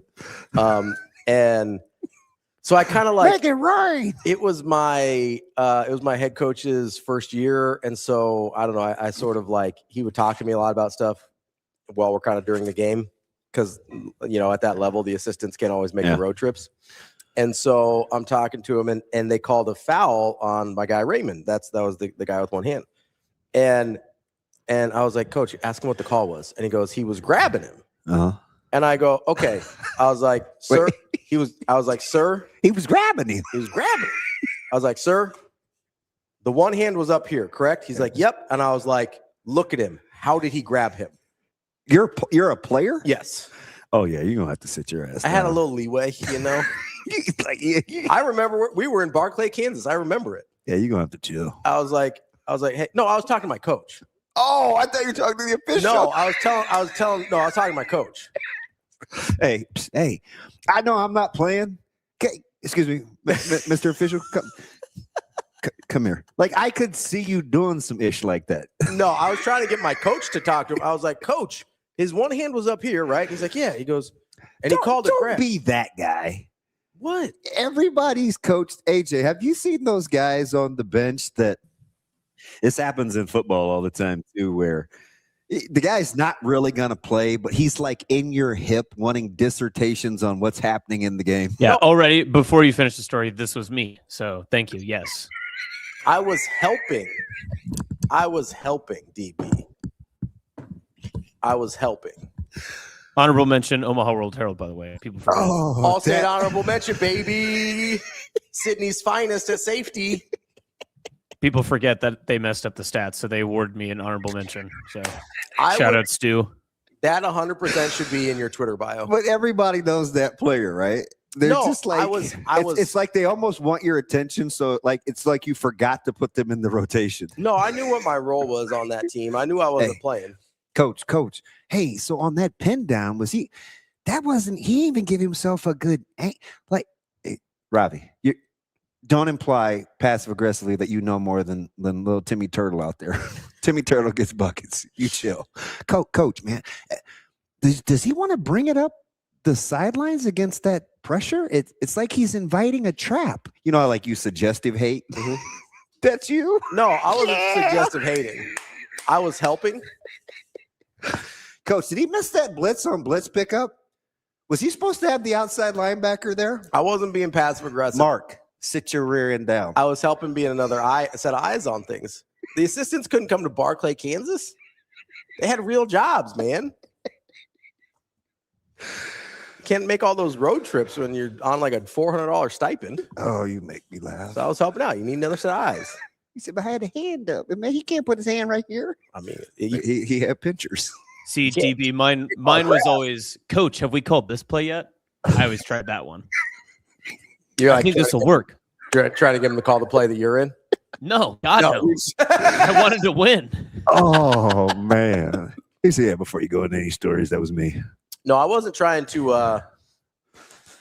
Yes, you were. So Heath is right. I would. He says Ravi would try and use, because he played for me. Ravi would try and use logic explaining things to the refs, and they weren't smart enough to ever correct the call. That's actually true. Because I'm not a yeller. Like in game, and like as a coach, I wasn't a yeller. I don't know if I believe that. Heath, Heath can attest. I wasn't a yeller. I would just be like, hey man, can you like explain to me what we saw here? Because I'm like we're on very different pages. I don't know. You've yelled at me a lot. Well, it's hard. You're not real coachable, Shane. I'm going to be honest with you. Shane, I think you're the GOAT. I'm just saying. Now play some damn Whitney Houston. We're going to take a quick break. We'll get to Brian Edwards here and see if we can make a little money. That's going to be I'm Ravi Lulla, Hurrdat Sports Live.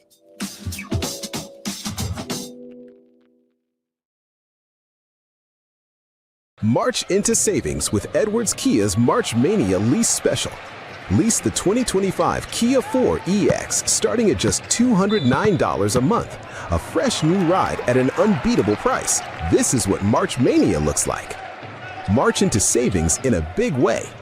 Or lease the 2027 Kia Telluride S starting at just $499 a month. Don't wait. March into savings right now at Edwards Kia.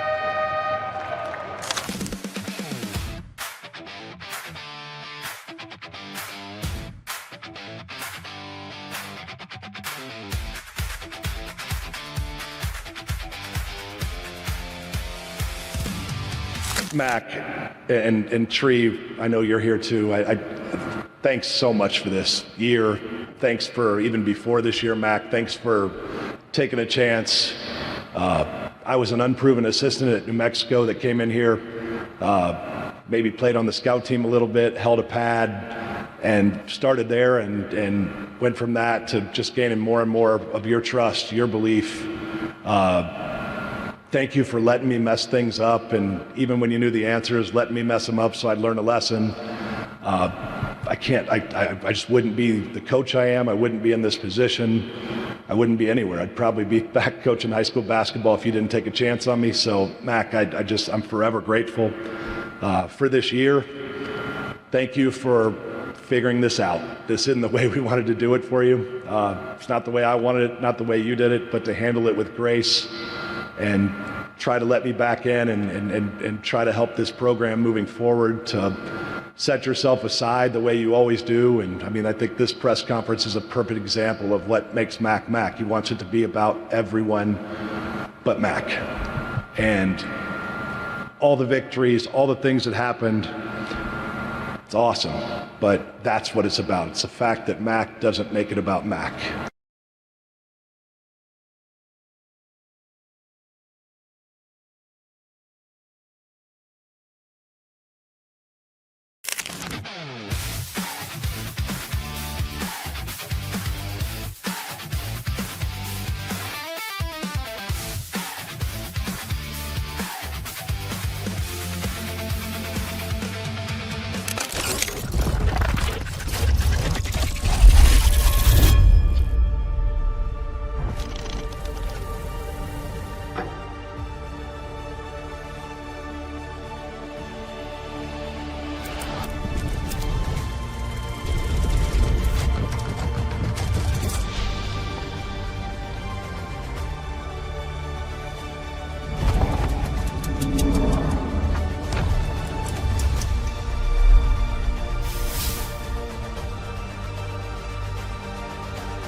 You're listening to Hurrdat Sports Live. Now, Vegas insider, senior handicapper, and fan of the cold Budweiser bottles, Brian Edwards. It's got to be touchdown, touchdown, touchdown. Brian Edwards. I don't really love it. Brian Edwards. Were they using the cream cheese to butter the bagel? Brian Edwards. I'm going with the cowgirl. Here is Brian Edwards. Welcome back, Hurrdat Sports Live. That's DBM Ravi Lulla here at Hurrdat Sports HQ. We are joined now by Brian Edwards from Major Wager, our Vegas insider. What's up, B? How we doing?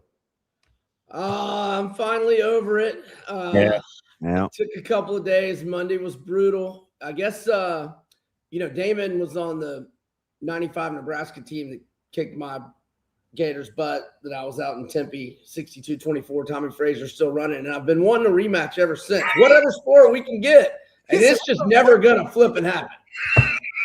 I think Tommy Frazier just broke another tackle. Yep. Listen, B, at what point were you like, are you bleeping kidding me? Like, what Florida team was that? I got really uptight and very early. I had to change locations at halftime. I was driving my friends crazy at my buddy's house. They're like, you got to go.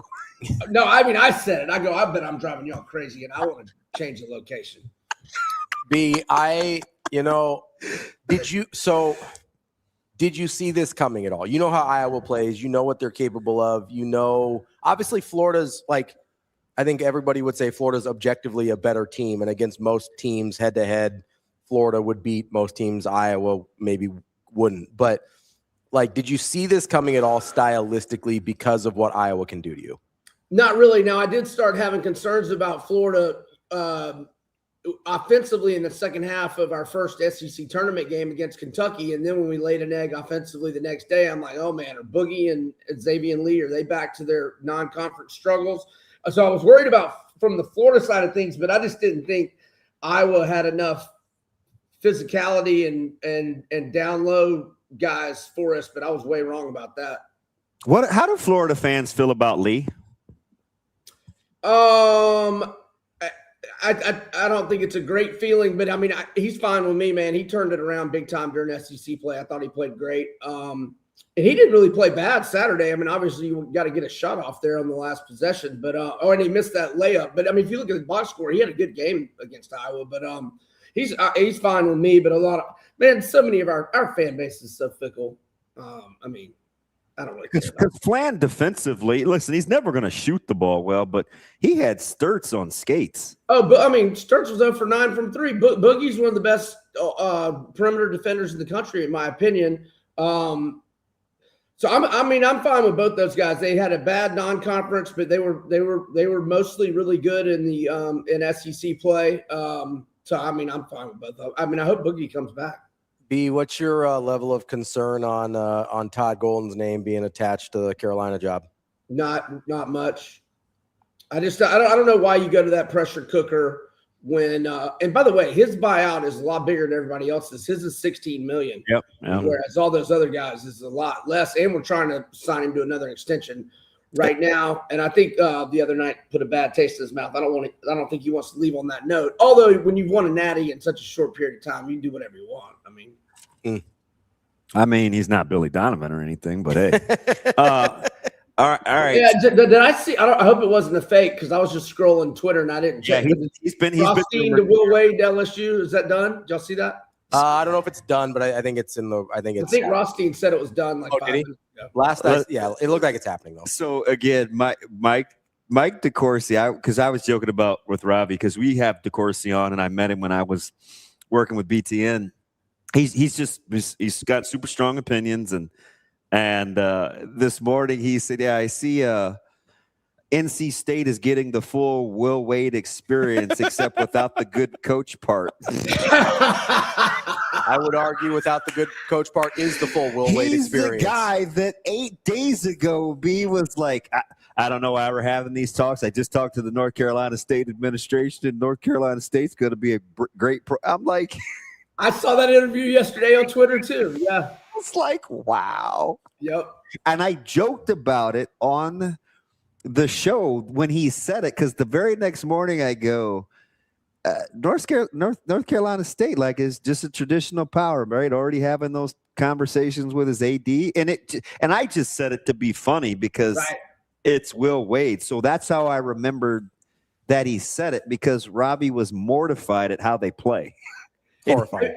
And I was like, oh yeah, that's the full NC State experience. I don't think Will Wade's a good coach though. I think he's good at the talent player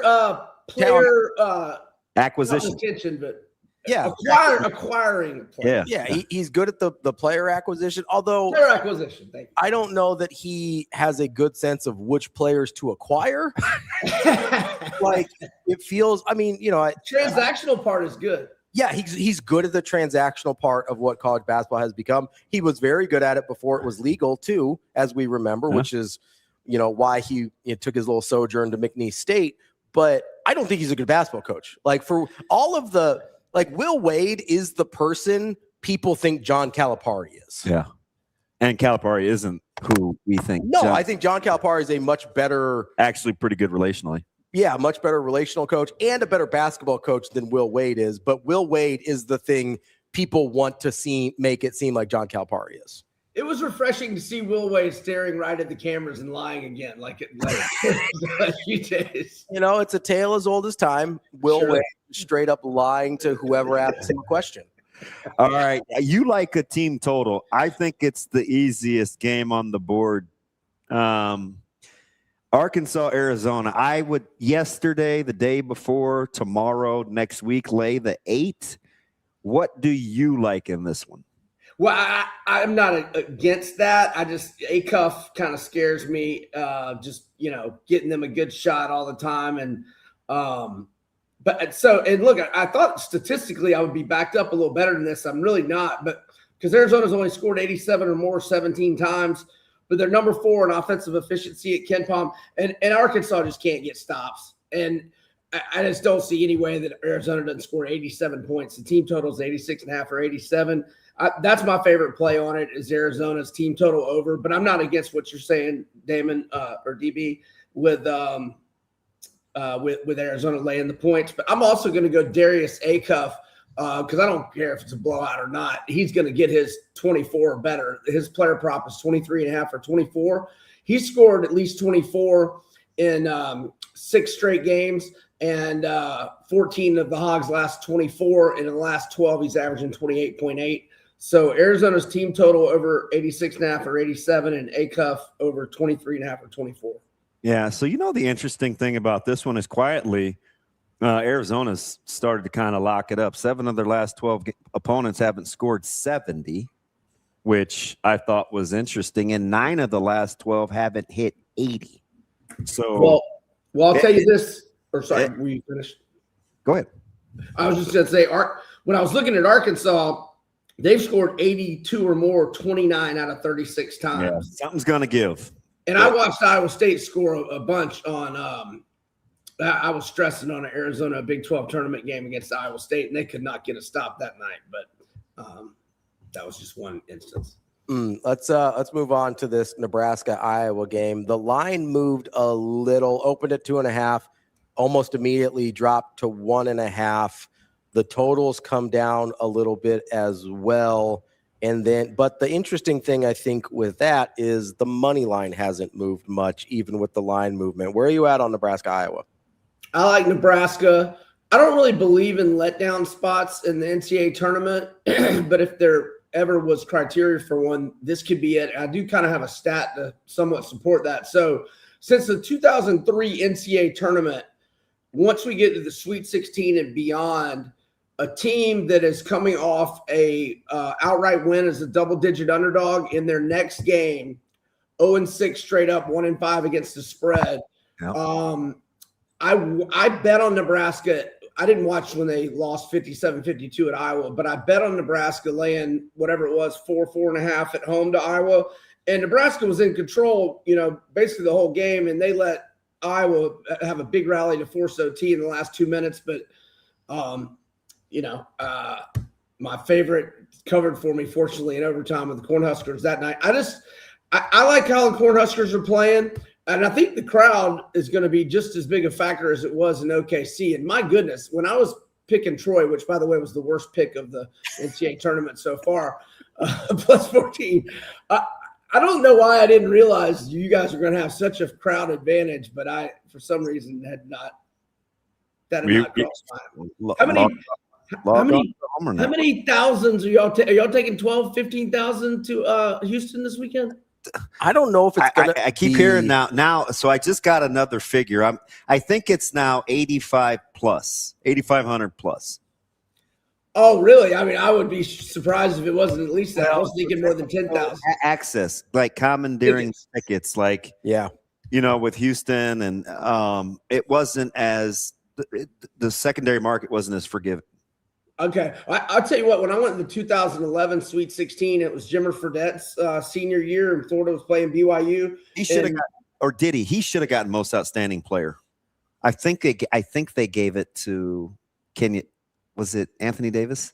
But anyway, the Fredette thing. Oh, that was the next year. Was it? 2012 was the next year. I think he got national player. Did he get national? I think so. I meant tournament. Oh, tournament? No, yeah. I don't think he did. Go ahead there. Jimmer, BYU probably had, I think the Pelicans place holds like Smoothie King holds like 18, 19,000. I guarantee you there was 12,000 BYU fans there. I mean, I was there and I could not believe how many BYU fans were there. Yeah, I will say if Nebraska wins tonight, you'll get the 15 on Saturday. Yep. Yep. They 100 on 100%. Yep. They will take off work tomorrow, drive their happy butts down there, and there'll be tickets available from teams that have lost. Home. And especially if Houston loses, then the ticket market becomes easy. Yep. Which I'm really curious. I'm really curious how many of those, because I've seen the percentages of who's buying what. It's about 46% are coming out of Texas from the original. I'm wondering how many of those are resellers, because Houston doesn't have a fan base like that. That's not what Houston does. That's what he keeps saying. I'm telling you, he's got people down there. I got people down there. My sister and brother-in-law both went to Houston. This isn't A&M. This isn't Austin. This is a commuter school. Like, people in Houston don't care about the Cougars. Like, that's a pro sports town. Like, I would be stunned if half of the tickets are Houston fans. That's my point. Yeah, and the Astros are playing the day too, B. Well, hey, that is just awesome that Houston gets it in their hometown, but yet it'll be a home game for Nebraska. I want Houston to win and Nebraska to still have the home crowd advantage.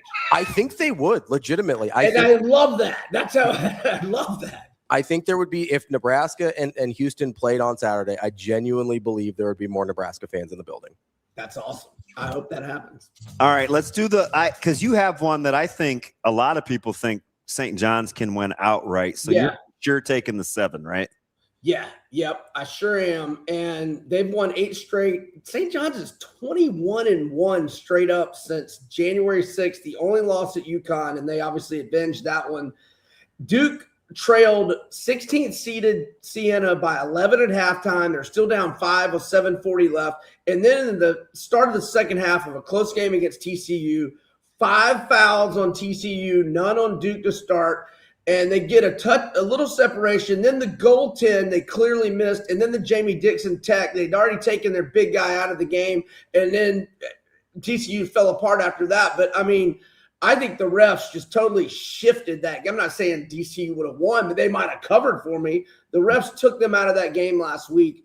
And I have not liked him since he advised Billy Donovan to not take the Florida job since the mid-'90s. In fact, I detest Rick Pitino, but I'll give him his credit. The head coaching advantage belongs to the Johnnies tonight. There you go. That's Brian Edwards from Major Wager. Pete, appreciate the time as always. We'll talk to you next week. Thanks, guys. Y'all have a great week. Thanks, B. That is Brian Edwards from Major Wager. Mike Sauter coming up next. We've got a little switcheroo today to accommodate schedules. He will be joining us live from Houston. That's DB. I'm Ravi Lulla. Hurrdat Sports Live.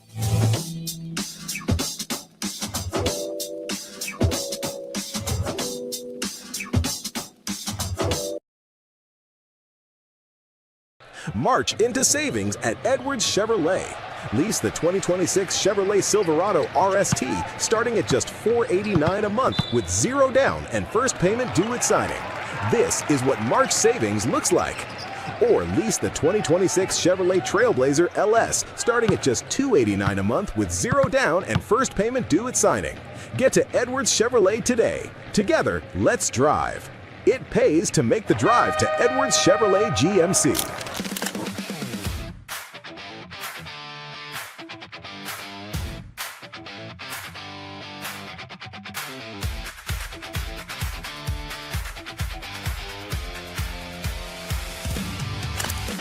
Yeah, it's awesome. He's asked everyone if they can use extra or if he can use our tickets, which is going to be tough because we have so much family going. But, yeah, I mean, I'm sure he's going to be in a great mood and a place where he's comfortable. And, yeah, it's just Jared's such a good person. You just love to see him being happy.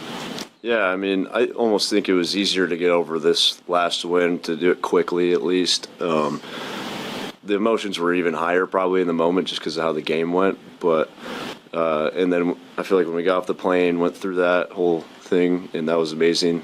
Thank you to the fans for doing that. But I feel like after that, and you watch the Iowa versus Florida game, know who you're playing, know what the game plan is going to be like since we've already put it in a couple times against them. Like, it's pretty easy to flip into that mode, and we have some time to prepare, which is nice, and get recovered. But yeah, I feel like it was almost easier to move on to the next one just because it's getting real now. Like, you're in the Sweet 16 and you got a chance to do some great things.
Go.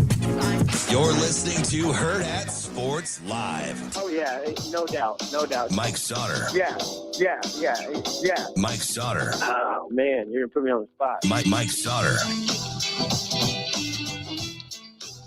Welcome back, Hurrdat Sports Live, presented by Next Gen Mayo Medical. That's DB. I'm Ravi Lulla here at Hurrdat Sports HQ. We are joined now by Mike Sauter, who is not at Hurrdat Sports HQ. He is at the Nebraska Basketball HQ, Houston, Texas. What's up, Mike? How we doing?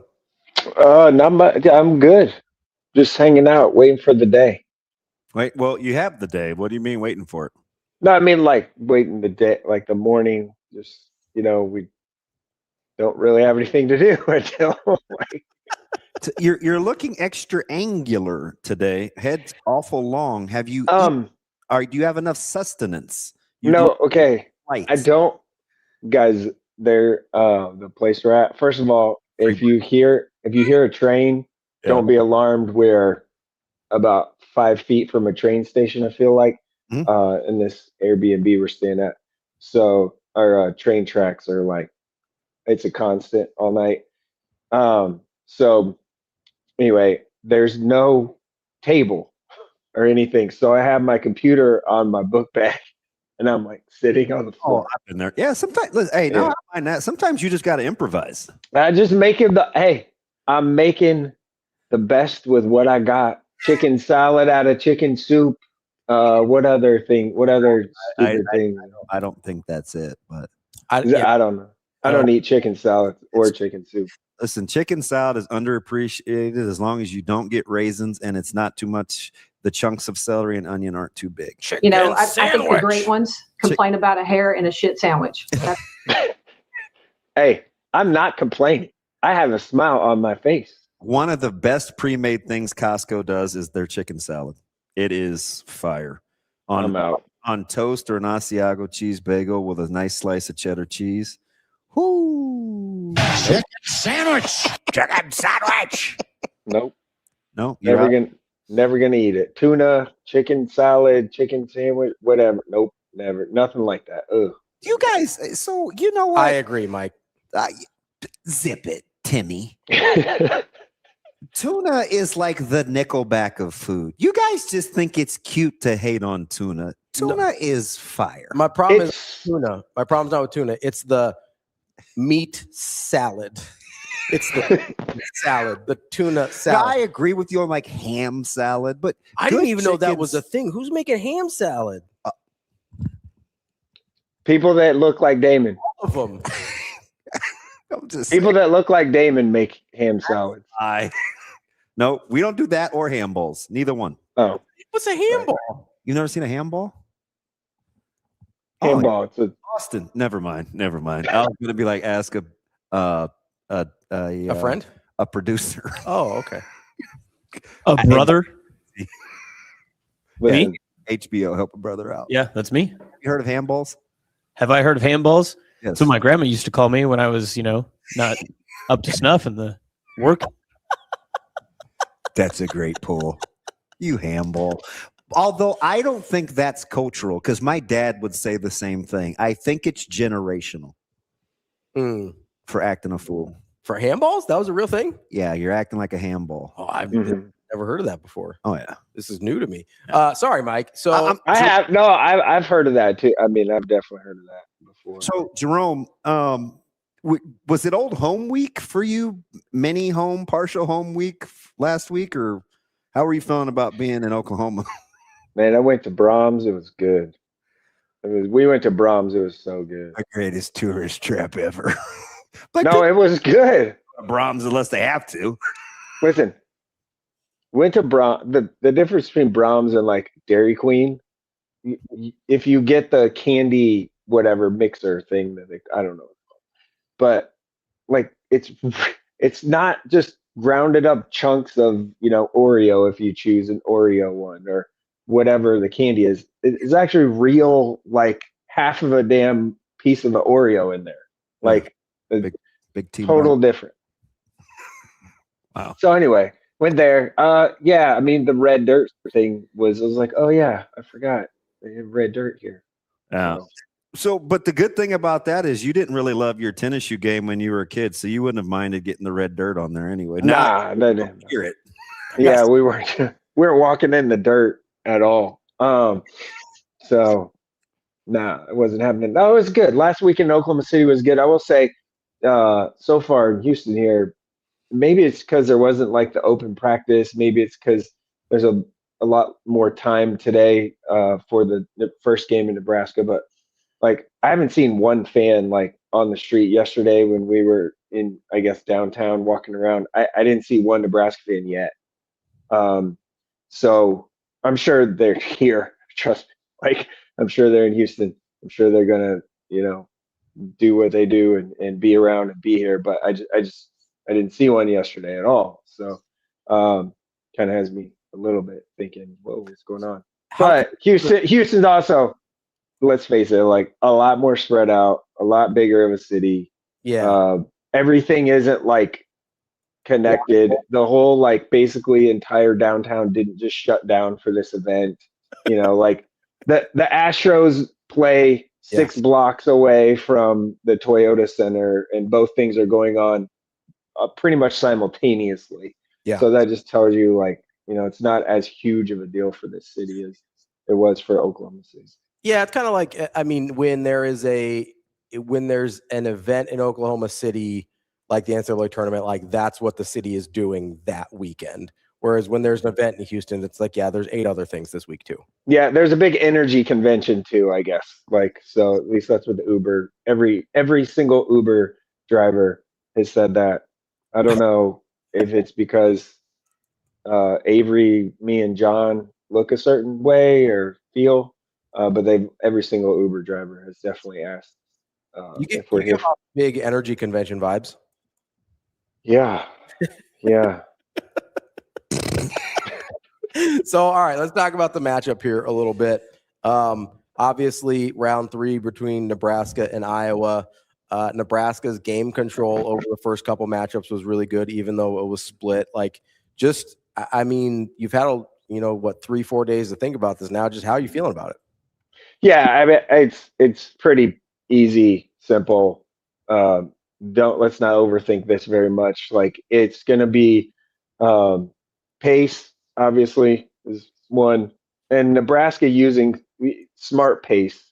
The smart pace is, well, one, you got to get stops, and you can't give up offensive rebounds to Iowa because that means you're playing defense for 60 seconds straight, probably. So you get stops, smart paces, push the ball up the floor, get into your set quicker, and not walk the ball up the floor at a deliberate pace, which is what Iowa wants to do.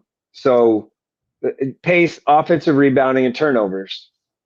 That's like basically what it is in this game. So there's no reason to overlook it any more than that, and play with some damn toughness. Like, both teams are going to have to really bring it. How this game's called is going to be super important. Like, especially off the ball. I'm serious. Like, it is. Because here's one other reason. Iowa loves swiping down at the ball, swiping at the ball, left and right, all over the court. And, like, if that can be a thing, it can be a thing. What's going to be really important about the officiating? Making some damn shots. Yes, I understand. But Don't fall into that. I didn't. Really think. Hey, I've written about 2,000 words on Iowa. Yes, you have. You've written a goddamn novel. Your writing career has blossomed nicely over the last 3 weeks. I'm just saying. I've written I've looked at every analytical number that I have access to. That isn't $2,000 a month or whatever. I have a question about that. Can I ask you, please? Yeah, I'm just saying that's what I'm not saying foul, whatever, freedom of movement is going to be the reason for the game. I'm not saying that at all. I'm saying it could play a factor. I want to ask one question. Real quick. Go ahead. I never win. That's why I have to jump in. I think to Mike's point, I think Nebraska can win a game officiated in any style. if they allow freedom of movement, Nebraska definitely wins. That's my. Hey, guess what, guys? Go ahead. I got shorts, but I'm wearing my patty pants. Go ahead. What do you want? Well, ask your question. Go ask your question. It's okay. It's your turn now. Zoe, ask the question. Oh, damn. Jerome, I do have a question about all these. Such a hater. I probably should grow up, maybe. So you have been taking these deep dives with what you're putting out from a social media content. Why kind of the new adding another chapter to your book in terms of writing? I feel like one, you could take a little time with it and be more precise and accurate. Yeah. Two, I mean, I don't know if people know this, but our website is completely free to read anything on. We might as well use it, and you don't have to pay for it. So our website is sensational. Mm-hmm. Yeah. The setup, the design, the accessing of articles. I like, even if I didn't work here, I'll be honest, the photo galleries, like people sleep on those are incredible. John's great with photos, but I the reason why I'm doing it is I just I need to get back to that more, and I need to get better at it. So there's only one way to get better at something, and it's keep doing it and practicing and doing it. So I better grow up. That's why I've been writing more, and frankly, sorry, Ben. Frankly, like the deep dive thing I did on Iowa and what I did with Troy, I guess, and Vanderbilt last week on the opponent thing. I just, my style, my way of doing things isn't like Johnny 2 Feet is scoring 14.2 points a game. Like I want to tell you why and how, and not like, oh, here's the, Bennett. Yeah, we know. Guess what? Bennett Sturts is good, but why is he good? What makes him good? How do you defend him? Like those sort of things. I have another question, because I keep hearing about how the game is officiated thing, and I get it. I don't want to chastise you over that. It's just one kid versus one man's opinion.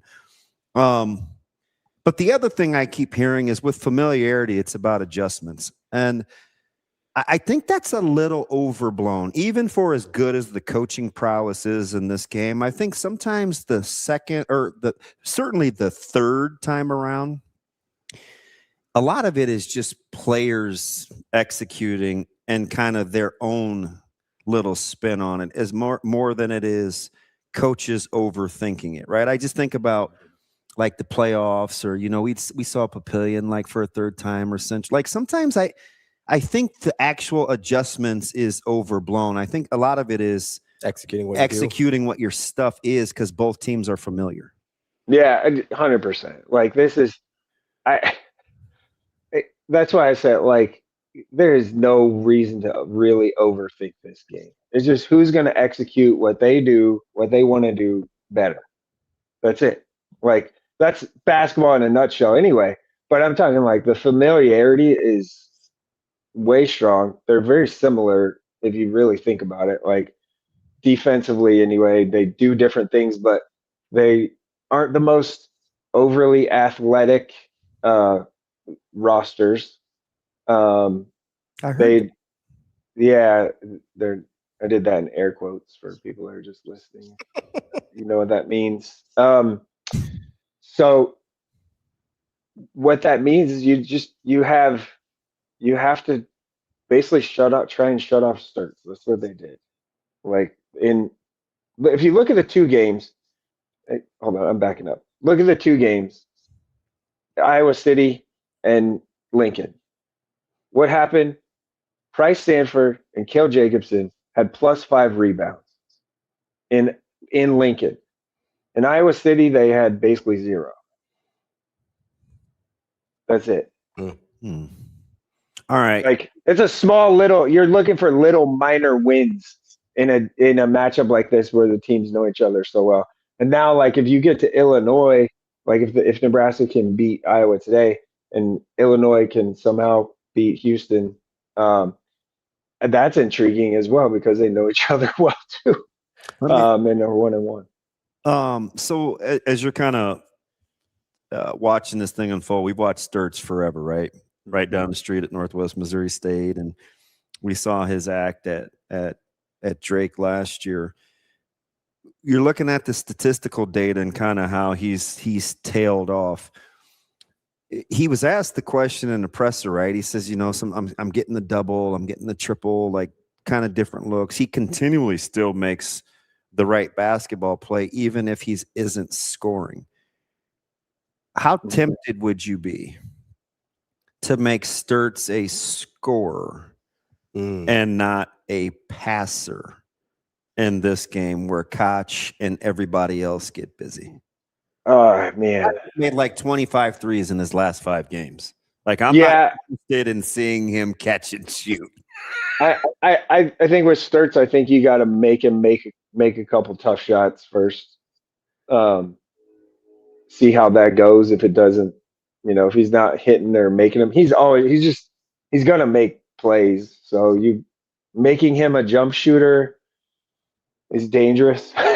Like, maybe you would do an adjustment. Like, you just take it 4 minutes at a time and adjust what you're doing to defend him or defend I. We just switch things up constantly.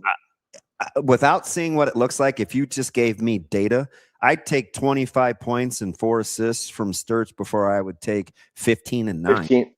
Yeah, and then if Koch, like, I just would. Mm-hmm. If Koch gives you 15 and 9, then that means Banks is giving you like 12 and Banks 7. was menace against Nebraska the first time, and now he's finding his offensive game. Right. So like, and Manuel is another rebounder, dude. Like, he can give you 10 and 8 too. They need to get him in foul trouble. He went to the bench. It's a little easy to do. To be honest, like, he plays super handsy and I'm telling you, pretty physical without him on the floor. But Iowa fans know that. I'm talking about in the scouting report for teams that are planning. When he doesn't play, Iowa's different interiorly. In the interior. Interiorly? Yeah, because Fulgaris is a little bit not as athletic. Did you have breakfast? Not yet. You're in a B&B. Why don't you just go to the grocery store? There isn't one around the corner. Oh, big walk guy? The traffic is miserable. Like, how you get? We're Ubering everywhere. Yeah. Yeah. We're driving in Houston's a nightmare. You don't. That's Well, we're too.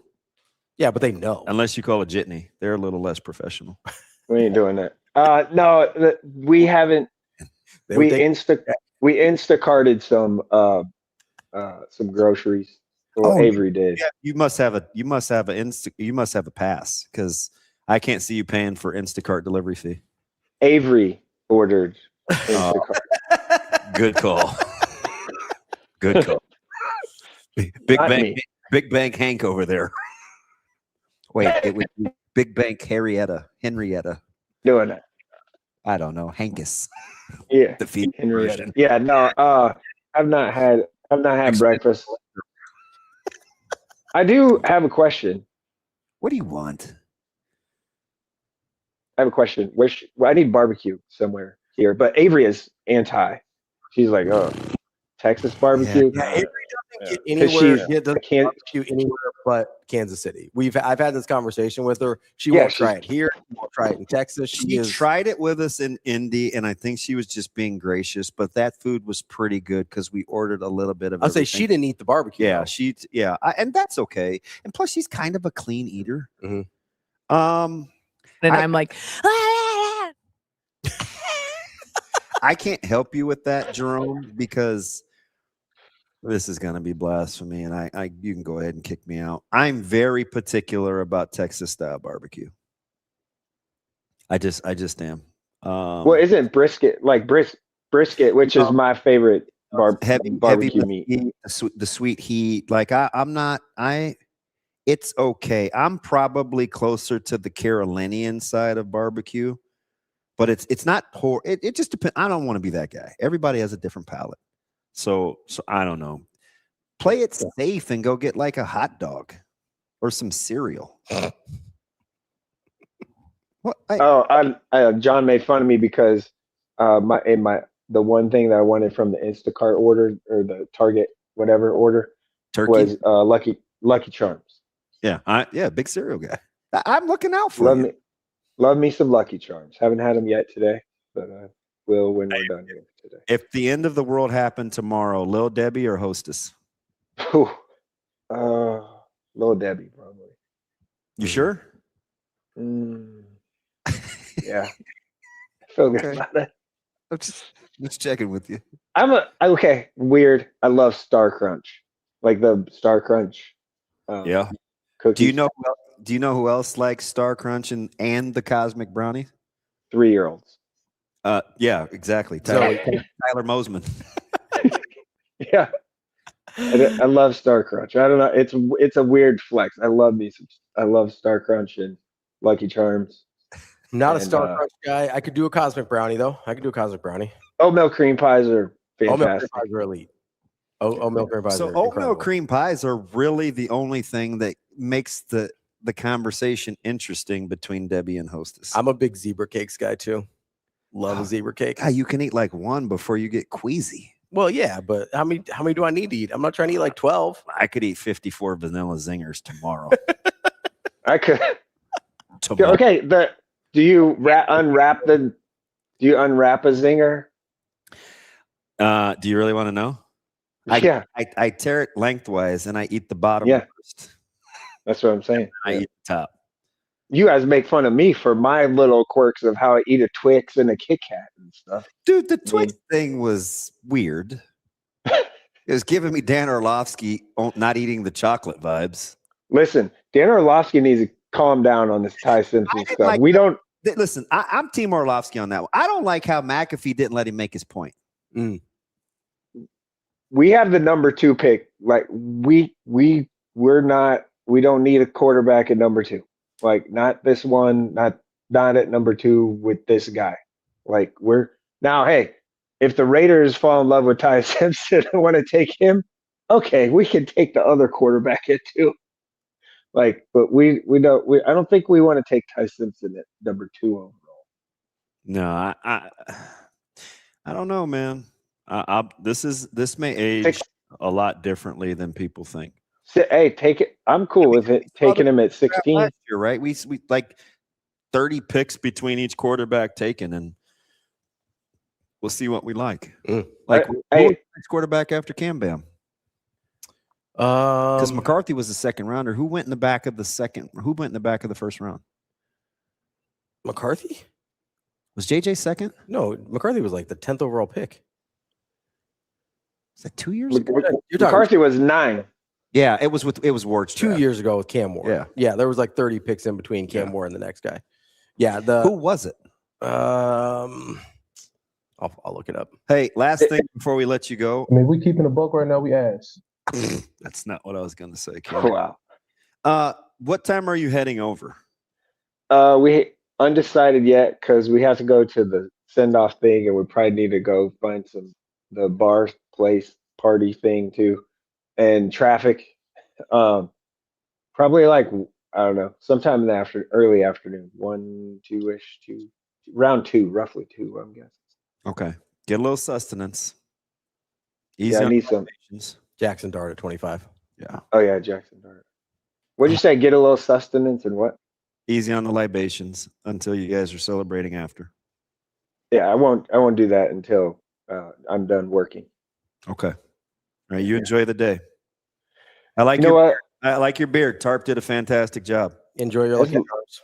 It's lined up real good. No, it looks nice. Look nice. It looks nice. Yeah, it looks nice. I need to go see that guy more than once every occasional, like once a year. I probably should do that more often. The conversations in the barbershop, especially his. That man likes to talk. Especially his. Yeah. It was fun though. Great. It was a great experience. Yeah, my people are good people. And your people too. Who, barbers? Yeah. Yes, that's what I meant. I was the only one that looked like me, and I don't care. So like, it didn't bother me at all. Dude, that's a jaunt for you too. No other bald guys in there? What do you Definitely mean? Not. No. Nope. No one. Nope. That's about a 22-minute drive for you, isn't it? It was, but I did it kind of on my way to the airport. You know, I like made a couple stops. Yeah. There you go. Gotcha. You're a better man than me. I could not get on the plane smelling like a barber. I would have to go home. And I've done that before. I got to shower quick. You like the barber smell? You like the cleansing smell on you like that? It was fine. I didn't bother me. Listen, man, I am just blessed to be here right now. So appreciative Mike Sutter. I feel like I am proud that I pouted. I am seeking joy in every moment of this last bit that I have of basketball to worry about, because I know the seasonal depression is coming. So I'm just trying to have as much fun as I can and be happy with a smile and do the best job I can. I'm just here so I don't get fined. I'm just here so I don't get fined. Mike, appreciate the time, and we'll look for all of your content on Varsity, Hurrdat Sports, and HurrdatSports.com. Last one. Go for it. Thumbs up, thumbs down on Whitney Houston.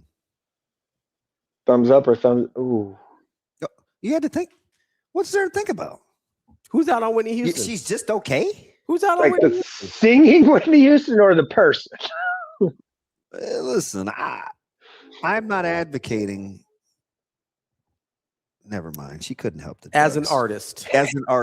Oh yeah, fine. Yep. Mm-hmm. Yeah, you don't have to get the coke and what came with it. I mean, that was Bobby's fault. I would say, I blame Bobby. Did you guys hear that, Train? Yeah, I did actually. That's literally every 20, 30 minutes at night. Every you sleep with your AirPods in? I got the Instacart order. I was like, hey, I need those earplugs that people sleep with. So I did that last night. There are parts of Houston where the train game is active. You must be kind of hoodie. Are you close to the stadium? You must be, yeah. If he's by and I get it, it runs through the downtown part there. Yeah. But what side of town are you on, Jerome? So downtown here, we're like here. God, this drives you. Do you know north, south, east, west? It's north and west. It's north and east of downtown. Yep. Okay. We're in a brand new really nice townhome row house area with gated community thing. Yeah, so your neighbor is 6 feet apart from you, right? Yeah, but the neighborhood itself, they're definitely redoing things. Yeah, but it's gentrification. We're on the early edge. I was gonna say that, but I didn't. Wow.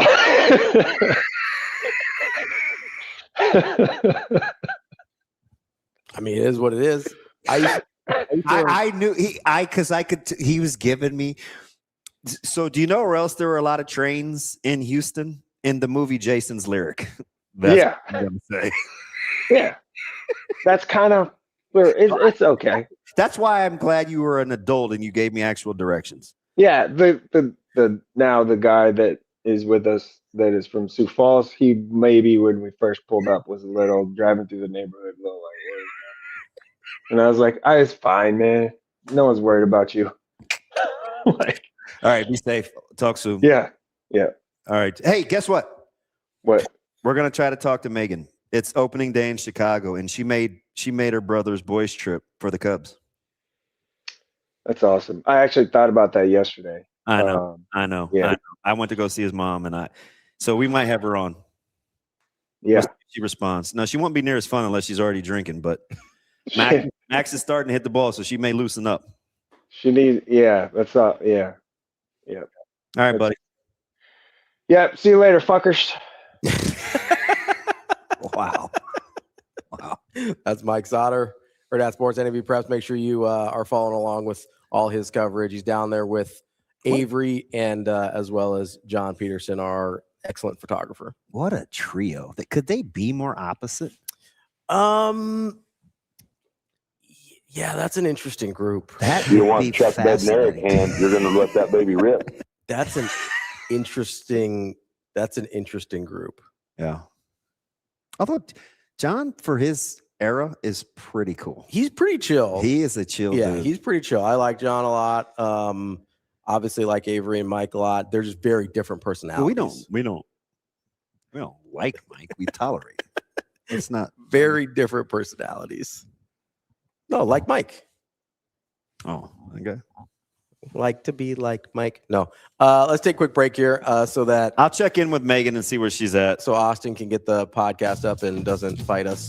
That's DB. I'm Ravi Lulla. We will be right back. More Hurrdat Sports Live coming up.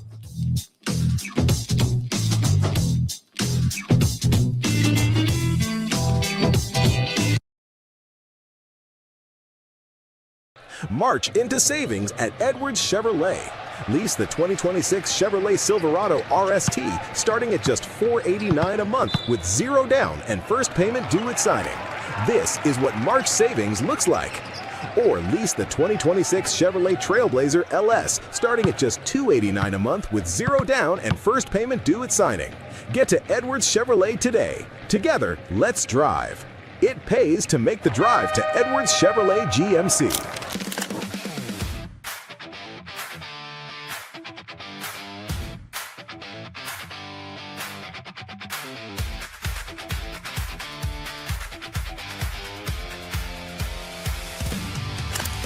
Yeah, it's awesome. He's asked everyone if they can use extra or if he can use our tickets, which is going to be tough because we have so much family going. But, yeah, I mean, I'm sure he's going to be in a great mood and a place where he's comfortable. And, yeah, it's just Jared's such a good person. You just love to see him being happy.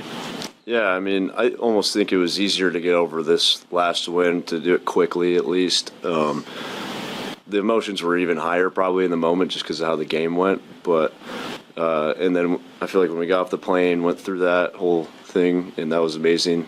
Thank you to the fans for doing that. But I feel like after that, and you watch the Iowa versus Florida game, know who you're playing, know what the game plan is going to be like since we've already put it in a couple times against them. Like, it's pretty easy to flip into that mode, and we have some time to prepare, which is nice, and get recovered. But yeah, I feel like it was almost easier to move on to the next one just because it's getting real now. Like, you're in the Sweet 16 and you got a chance to do some great things.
Welcome to Hurrdat Sports Live.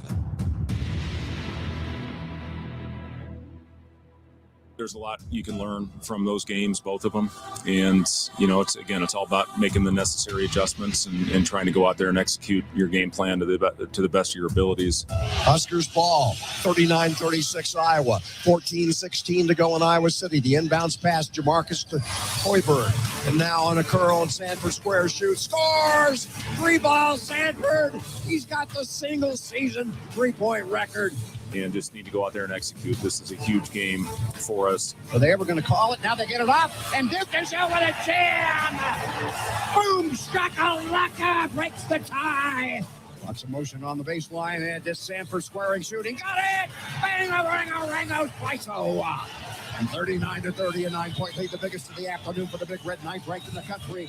Iowa with the basketball, the crowd going berserk. It's two teams, I think, that are playing good basketball right now, and it should be an exciting game on Thursday night. And Mass leaves it. Sanford, yes! The price is right in Oklahoma City. Turning it over. Prager on the breakaway. That'll do it. The drought is over. Nebraska has their first NCAA tournament victory.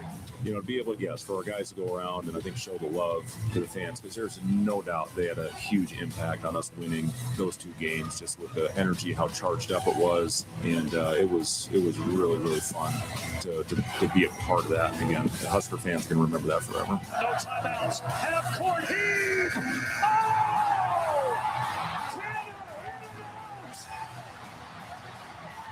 Nebraska is on to the Sweet 16.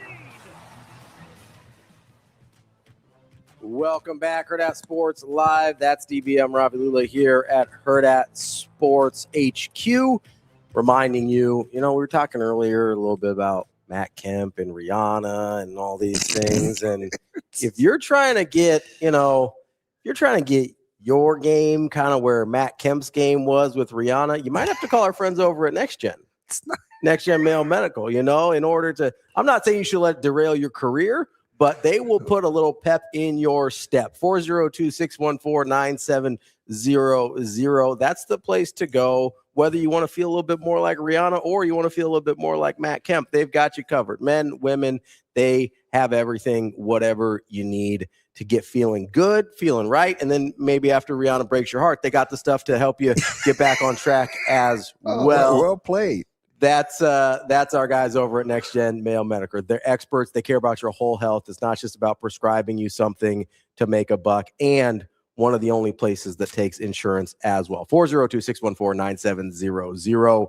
Those are our friends over at Next Gen Male Medical. You like that? I thought that was pretty good. That's pretty good. I was pretty proud of myself on that one. So my mom, she was in the third ward. What did I tell you? She was third ward. I told you third and fourth ward, and she also lived on the West End. Third ward in Houston is a place I don't want to drive in the daytime. That's where the Ghetto Boys are from. No, that's where they got the name. Aptly named. Like that's a tough area. Hey, we got guys on here that have actually seen Jason's lyric too. Great pool. That was probably Jada Pinkett was probably my first kid crush. Oh, really? I think. Yeah. That makes sense. That's like time period. That makes sense, right? I was a little old. Okay. I was probably 14, maybe 15. I mean, I don't remember any like little kid crushes. Like before that. I mean, outside of flipping through Montgomery Ward or JCPenney. Yeah. Sorry. Kids these days will never know. They'll never know, Mom, where's your catalogs? No, I just want to look at the clothes. No, I went to the toy section, action figures. Do they have any TVs on sale? That's fine. Kids these days don't know. Oh, she said the fifth ward was off limits. Oh, okay. Yeah, How could the fifth ward be off limits, but not the third and the fourth? Well, I know third ward's pretty rough. I couldn't remember if third or fifth was worse. No, I actually think the Ghetto Boys were fifth ward. Were they? Yeah. So the one that my sister warned me about, and I think it's because it's the closest to the university, was third. Third ward was, she's like, yeah, we got to stay away from certain places here. Interesting. This is a lock your doors and do not stop. KP, and that one is like pretty sensational. I was a nerdy little kid. So in our honorary tradition, you know what we always would do? Yes. Yeah. Opening day, Wrigley, Culver's. We would always talk to my main man. Mm-hmm. And he was usually drunk by that point. So we tried to keep the Friday late slots off limits. Like there are no guests that are booked weekly during that time. That will always be the case as long as we're doing the show. Nobody will have his time slot ever. Mm-hmm. But certainly not a regular. We do have the next best thing. She's much nicer to me than he is, which is easy to do. But Megan, we're going with a little sisterly love. How are you feeling? Can you hear me? Oh yeah, we can hear you just fine. Okay. Hurting. hurting. I have no clue how these people do this. It's like I just can't. Are you miserable? Miserable. I'm eating a greasy like bacon and cheese egg sandwich and I'm underground somewhere, the Billy Goat Tavern. I don't fucking know where I'm at. So, yeah. What was that? Wait. So this is going to be interesting because they prepped you for this, right? Because you made the invite list, which I think is the coolest thing ever with the usual guys. Like, when did you know what you were getting into? No, had no clue. I knew Pedialyte would be involved at some point today. I have to get that. It's a whole nother level. I don't know how Shuey does it. He's a rock star. For a full-fledged, mature grown-up, right? Like, yeah. All right. So what was yesterday like? Well, myself and the Micuses landed. We got here about 5:15 in the afternoon. We were the late crew, and then we hooked up. Shuey had us reservations at a restaurant, so we met up there, and then it just went downhill from there. I was drinking drinks I'd never even heard of before. Like it's a whole nother level. I can't. It's a lot. They're rock stars. What BAC do you think you're blowing currently? Oh geez, really drunk. So have you gone a little hair of the dog already this morning to try? No. Okay. Some people have. I looked at it and I was like, I'm gonna have to. Yeah, not gonna happen right now. I'm easing myself into it. It's gonna be a long day. So do you know the amazing thing about this? You got on me about a month ago about nitrates and nitrites, and here you are losing your mind. I'm pretty sure I've ingested multiple nitrates already on this trip. My pancreas is going out probably. Did Ben make the trip? Ben did not make the trip. No, we have been in the last week. I have been in Wichita, Kansas, Ann Arbor, Michigan, Manhattan, Kansas, and now Chicago. So he had to stay home. So the cool thing was though is you guys made it it was intentional, right? You were going to watch Max and follow him around and just go out with a bang, right? We're going out with a bang. Yep. After what happened, we were like, life's too short. We're just going to make it work. So we're making it work. It's fun. How's as you're hopping around, Max is starting to find his swing a little bit, starting to hit a little better. How are you feeling about how the season's going so far?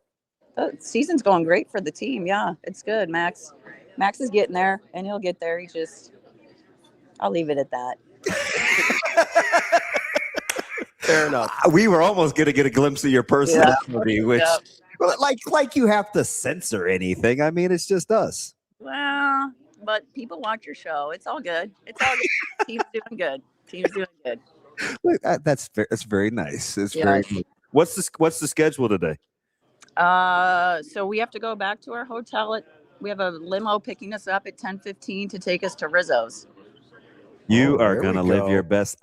So there's this part of me, Megan, that is really hoping you can like get your sea legs underneath you, because if you can hang in there for the duration, I just don't want you to be miserable. Yeah. Well, I woke up miserable. I'm not going to lie.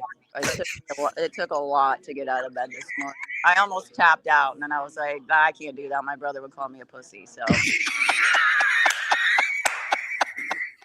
Yes, yes, he would. He would. So I think that's everybody's motto today. First tell us we're pussies, so we're going to power through. That's incredible. That might have made my day. Yeah. I've spent a couple of days with your mom the last handful of weeks since you've been like the traveling circus. She looks fantastic, all things considering. Yep, she does. She's a very strong woman. So yep, she's awesome. She's the best. I walked in there. Just last week I had Zoe with me. Oh. And she loves Zoe and she's like, hey, you're gonna have to come by. She goes, I know you're always in Lincoln. She goes, you're gonna have to come by and have a beer. I looked down at Zoe and Zoe looked at her and she goes, oh, she could have one too. You only live once. They make us fake IDs back in the day. So. Poor Zoe's like traumatized. She's like, huh? So you'll be good. You'll be interested to know I have 5 empty cartons for you. I know you kind of. Yeah, I keep them for. Although I broke 4 last week, you'd have been proud of me. Nice. Yeah, I mean, they're probably the best eggs you're ever gonna get. Before I even did the U-turn on 156, I broke 4. Yeah, that's not good, DB. That's not good, man. No. All right. So you're going to finish your breakfast. You're rolling out with the guys. You'll love your seats. They're fantastic. Yeah, the seats are really good. Mikey, he made the trip this year, didn't he? He's back healthy. Who? Mikey, you. Yeah, he's right here. Give him my best. Is he not the best caregiver ever? Oh my God, he's amazing. They're all amazing. Yeah, they're great people. I understand why Matt came for 20 years with them. They're a good group of guys. All right, you hang in there, man. I appreciate you. Will do. Thanks for having me on. All right, talk soon. Bye-bye. That is the GOAT, Megan Butenbach. And don't be a P word. That is his go-to phrase, too. You know what? It would cut you to the core. He's like, you know what you're acting like right now? Well, it's because every time Don't say it. Okay, tell if I'm being right or not. I think he only called me that a couple times. Yeah. But of course, I had way fewer interactions with him than you did. So my ratio might have been higher. Yeah, time spent to P words called. My ratio was probably higher. Yeah, you're trying to get out of that 1-to-1. But the problem with it was every time he called you that, he was right. Yeah. Every single time, like his batting average on calling you that and you being that, where it was 1,000. I shit together. That is so awesome. What a day. And, you know, the funny thing about her is she's probably tougher than him. Mm-hmm. I would say like pound for sure. Yeah. So her ability to endure is. Oh, yeah. Because she's a little thing. Yeah, I have no doubts about anybody in that family's ability to grind it out. And they now if Verse could call hungover, not feeling good and drunk, you know they drink a ton. Oh, yeah. She said, I've had drinks I've never heard before. His tolerance was incredible. For him to be hungover, that's another thing. Yeah, I appreciate you guys hanging in there with us. I have to do that for my own mental health. I think it seemed like the chat was enjoying it. It seemed like they enjoyed hearing from Bird's sister. Yeah, and remember, you guys that are here locally, like you can still stop out at Pisons. I mean, they're hanging and banging best they can. You know, he worked so much. Yes, that just his literal hours. So much less his expertise and the everything. staff has been like filling in kind of. They're really piecing together the hours. I mean, the dude just worked every lunch. You know what I mean? Yeah. So follow them on Facebook because they will tell you when they're open for lunch for dine-in versus carry-out. And social media too. Yeah, so Facebook, whatever social media, make sure you follow them there. They'll tell you when they're open, and you can go. You can continue to patronize Pisons as well. Hey, AJ, our last conversation about Pisons, you were there with Matt McMinimum. What'd you think? Pretty good. Actually, yeah, it's always good. Wings? Never not good. Yeah. I got wings, I got beer, we got pizza, and I got a pizza by the slice because the slice is always the best. Oh, you can just get the one off. Isn't that it is weird. That's like a thing, it right? kind of hits different. The slice hits different. And also the slice that they serve you is bigger than the slice that they would give you for like by the pie. The slice is like the size of your torso. Like it's huge. Yeah. So they're still doing the pizza slice for lunch too with the drink, and I think it's only like $6.99. Yeah. Yeah, I don't remember. It's a good price. Like it's a good deal. And it's if you're worried about hitting your calorie deficit, I wouldn't go to Pisons, but like otherwise you should go. What's your go-to wing style? Oh, you mean like just like how to prepare it, or are you talking like or like sauce and stuff? Well, you can get to that. Like how do you like it? Traditional, prepared sauce? What do we like? First off, you always go traditional because one, better protein source. Two, it's just better flavor. I mean, everybody knows that. I'm not ordering chicken nuggets. If I want chicken nuggets, I would get one with heavier breading because then you get a crunch to it. I don't want boneless wings. That's Okay, just so we're starting bone in. Bone in. Are you fried? You like it breaded? No breading? Charred? I don't mind a little breading, but I feel like every single time I've ordered breaded wings, they're way too heavy, and I don't like them necessarily. I think I like them fried and then charred, and then you can like throw them on a little bit, and then if I sauce them after that. Now, if you can get a place that double chars them, fantastic, but it's not a requirement by my standards. And those places usually say like allow for 20 minutes or whatever. My favorite is you fry, char, double dip, char. Yes. If you can do that, that's incredible. Can we also just as like a local PSA, we've got to put wings off the appetizer menu. We need to start putting them like in their own section. It's insane that I have to go to a separate part of like your menu to be like, where are your GD wings? All I came here were for wings. All right. I want to leave here looking like peanut butter baby covered in sauce. Okay. Especially places where like that's like one of those. But it is like a middle section a lot of times on menus where it's just the wings. Yeah, but most often than not, it's stuck in the appetizer side. I'm not here for an appetizer, buddy. These aren't jalapeno poppers. I get it. There aren't a lot of meats and appetizers anymore because of the food costs. Yeah. Right. So they're usually, if you want protein other than deviled eggs, they're in a separate section. I mean, Rocky Mountain oysters are always an option. So I'm interested. I thought they're good. They're horrible. Wow. Listen, for the guy talking about balls earlier, you sure are pretty hesitant on being a them. big balls guy, I thought Rocky Mountain oysters would be right up your alley. So I a couple times off brand, I've tried to go to the restaurant in Ashland. Right? Like I'm not going to go during peak hours, and even in the middle of the day, sometimes like I have to wait. Which one? The one we went to, or the other one? The closer to Ashland. Yes. No, just outside of town. Yes. Just west of town. Yes. Okay. Yes. Yeah. Okay. So, I heard they had great gizzards, but everybody goes there for that. So I was like, fudge, I haven't been able to get in there the last couple of times. I don't really want to wait. It's like 20, 25 minutes. Yeah. Peak hours, but it's not very far from my house. It's literally like a 17-minute drive because I'm right by Cabela's, right? Yeah, you're right on the interstate there. So we're driving in New York, and Coach Queen was like, oh, yeah, I was just there. I was like, man, really? And I know he likes gizzards. I was like, what'd you get? And he goes, man, I had to have the Rocky Mountain. I said, yeah, you would. Yeah, that's you with balls in your mouth. That's. I think we're talking about different around places. The place. Yes, yeah. I was talking about a different one.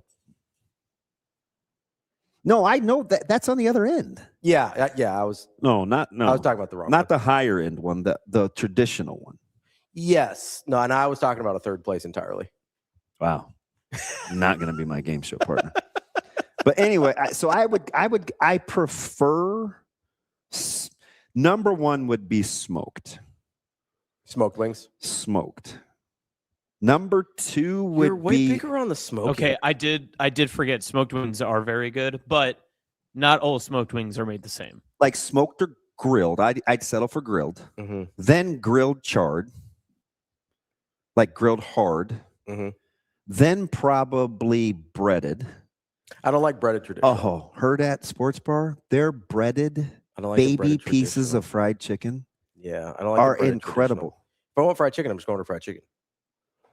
I get it, but I like whole wings. Like that's probably my favorite part of the fried chicken. Bread, the whole wing. It's like there is a certain part of it. If you get the right breaded and you can rip that thing up and it all like tears off in one, I'm actually for that. But when I bite into it and it's 90% of the breading, and then you have like this flimsy chicken wing, you'd love.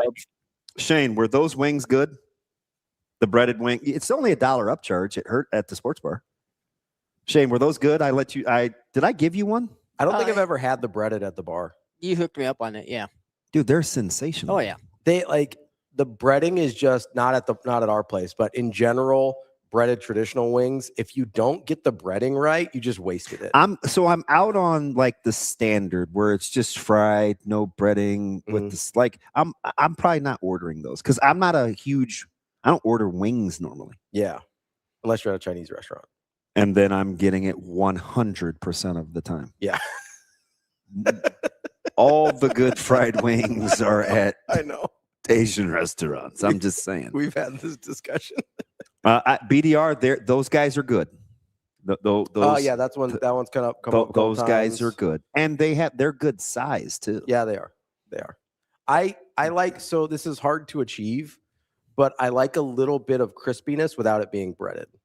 No, I'm with you. Like I want a little, like it's not quite a crunch, but it's crispy. Like I want the skin to be crispy. I don't like a soggy wing, which is why we were in Westport. Even though I'll double dip, I do want the char again on the second time. Not Westport like Kansas City, West Point like New York. Yeah. And it's 4 coaches. Of course, they want wings, right? And I'm like, I don't want to have wings. But you go for the whatever. Yeah. I'm like, hey, can we get these fried hard? The minute she brought them out, I was like, yep, soggy. I'm done. Yeah. This may be controversial to my whites out there, but we don't need ranch with all of our wings. Like if you actually have good wings, you don't need ranch for every. In fact, that goes for just about everything. Like the amount of my friends that I go out and they're like, however many ranch cups you've got back there, bring them to the table. Like we're going to eat pizza, don't need ranch for everything if it's good pizza, right? If you go in to get really good wings, you don't need ranch for everything. He said it might be controversial take for the whites. For the whites. I will say, so speaking of like the crispy wings, my wife, when she orders wings, will get the sauce on the side to make sure that it stays crispy. But I eat them with a fork, so it's fine. And rubber gloves, but that's okay. If I'm at home. Well, why do you have them in the car then? Yeah. Touche. The other thing is there anything worse than soggy chicken skin? No, it's horrifying. It sucks. Yeah, it's horrifying. That's part of the reason. I'll be honest with you. That's part of the reason sometimes I will, if I don't know Tapatio is fire. There's two reasons that sometimes I'll go boneless as opposed to traditional. Number one, stop it. It's inexcusable. Stop it. It's inexcusable. Stop it. Number one, I'm going to be like the passenger should have been in that car. No. Just slap the gun out of the quadriplegic guy's hand. He's pinching it with his elbows. Could not have been that hard. She's like, this belongs to me now. You're not going to do that. It's just, you can't use 2 fingers. Like, just because he doesn't have arms and legs, it's a baby gun. It might be. I don't know. He can't be holding the big gun with those with the pew pew with the nubs. It's like a Derringer. So 2 reasons why I'll go. I will go. BDR has some good taste. Why I'll go to boneless wing sometimes. Number one, if I don't know their traditional wing situation and whether or not I'm going to get crispy skin or soggy skin, that's a red flag for me, and I may just avoid the situation entirely. Yeah. But the other part of the reason, and this is the same reason you got rubber gloves in your car, is I don't love getting the sauce all over my hands. It just gets in your Gets all over the place. I don't like it. That's a fantastic call on a low-key place, BDR. Fantastic call. There you go. Shocker. Asian White's been out there. This dude gets to restaurants. Like I can talk, but Wyatt's versatile. And he's got big wings. Hey, Wyatt, quiet as kept. That place that you just mentioned, the second one, is got a sneaky good burger. Oh, really? Oh, most people would not go to that place for that. Sure, yeah. Their burger is sensational. Yeah. It's a cross. It's not a big thick patty, but it has it gives you char or a smash patty. I like a smash burger a little bit because you get the nice little crust. Oh, yeah. It is. Their new location is way better than the one that was in Midtown. Midtown, they just never changed their oil. It tasted like grease. Yeah. You know, and the skin would be dark and the meat may or may not be done. I guess Shane's done working for the day, so I guess the show's over. All right, we're playing music. Shane's got now I know you ain't got a date. No, but I got a lot of stuff to do today. Oh, you have a lot of stuff to do today. Well, who? Rosie and Lefty? We'll be at the sports bar tonight at 6, and you'll be chilling. I'll be there at 5:30, and then I'm gonna be after with Austin doing a post-game show. It's a long day for you, A-Train. When are you gonna get some Z's? Taking your grandpa nap? Yeah, I'm not happy about it, but we'll be fine. I'm pretty Tyler McKinney about the whole thing, but it's fine. Very Tyler McKinney, but I'm not happy about that. Shane, Target got a shoe sale? Where are you going? Bruins team says new shoes at Target. Exactly. Although he crushed me on Twitter again. Hey, look at the one. I know, I saw him. You got the one with you slouching, and then you got one where you're like, good. You look like the guy that's playing quarters with Jordan. That's not funny. All right, I got nothing to do. Let's just keep going. Why you just randomly playing music, man? Like, what are we doing? No, we'll be all right. He's trying to produce. Sorry. I guess the show's over. All right. No, keep going. No. To be fair, if he didn't have outro music, you guys would never stop, and it would never cease to finish. That's not true.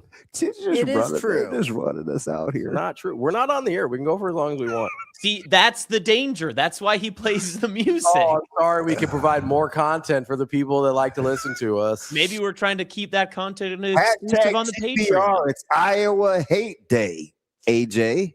Yeah, listen, I'm on that train. Nebraska will win. Nebraska will win.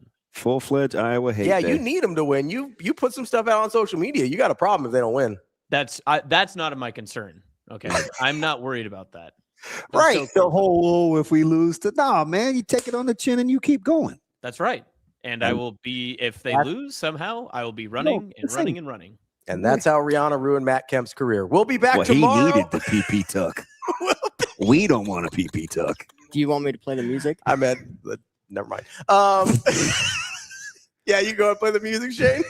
Next Gen Mail Medical. We'll be back. We'll be back tomorrow. It's Riri, not wee wee. with our. We'll be back. Is that funny, Liquid? Weirdo. We'll be back tomorrow with Tim Verghese, and Brunts will be on tomorrow instead of Sauter. We flip flop them, and of course we'll have plenty of takes about Nebraska and Iowa. Hopefully in a victory. If you want to continue the conversation, though, make sure you join our Patreon. At some point, DB will tweet out the link. I did. I don't know when. I did. Didn't I do it, you guys? I don't know. I'll have to check, but make sure. AJ, did you see it? You can just go to Patreon. Yes, I did see it. Live. You can join there. It's $5 a month. You'll get weekly film breakdowns, access to our exclusive Discord, as well as access to quarterly meetups as well. And DB did tweet out the link, so go to his Twitter and check it out. Oh, because Austin said I did. Now you're rocking with him? Or I'll tweet it out from my account as well. I also threw it in the show chat today if you don't have Twitter. So make sure you join. $5 a month, well worth it. And we'll make sure you get good value there as well. Make sure you're at the sports bar tonight. Me and Austin, we start our pregame show at 5. That's not it, Chuck. Did I? Did I though? I hope not. I don't know. We will talk to you tonight and then again tomorrow morning. Have a good day, everybody. See you. Have a good day. Love you.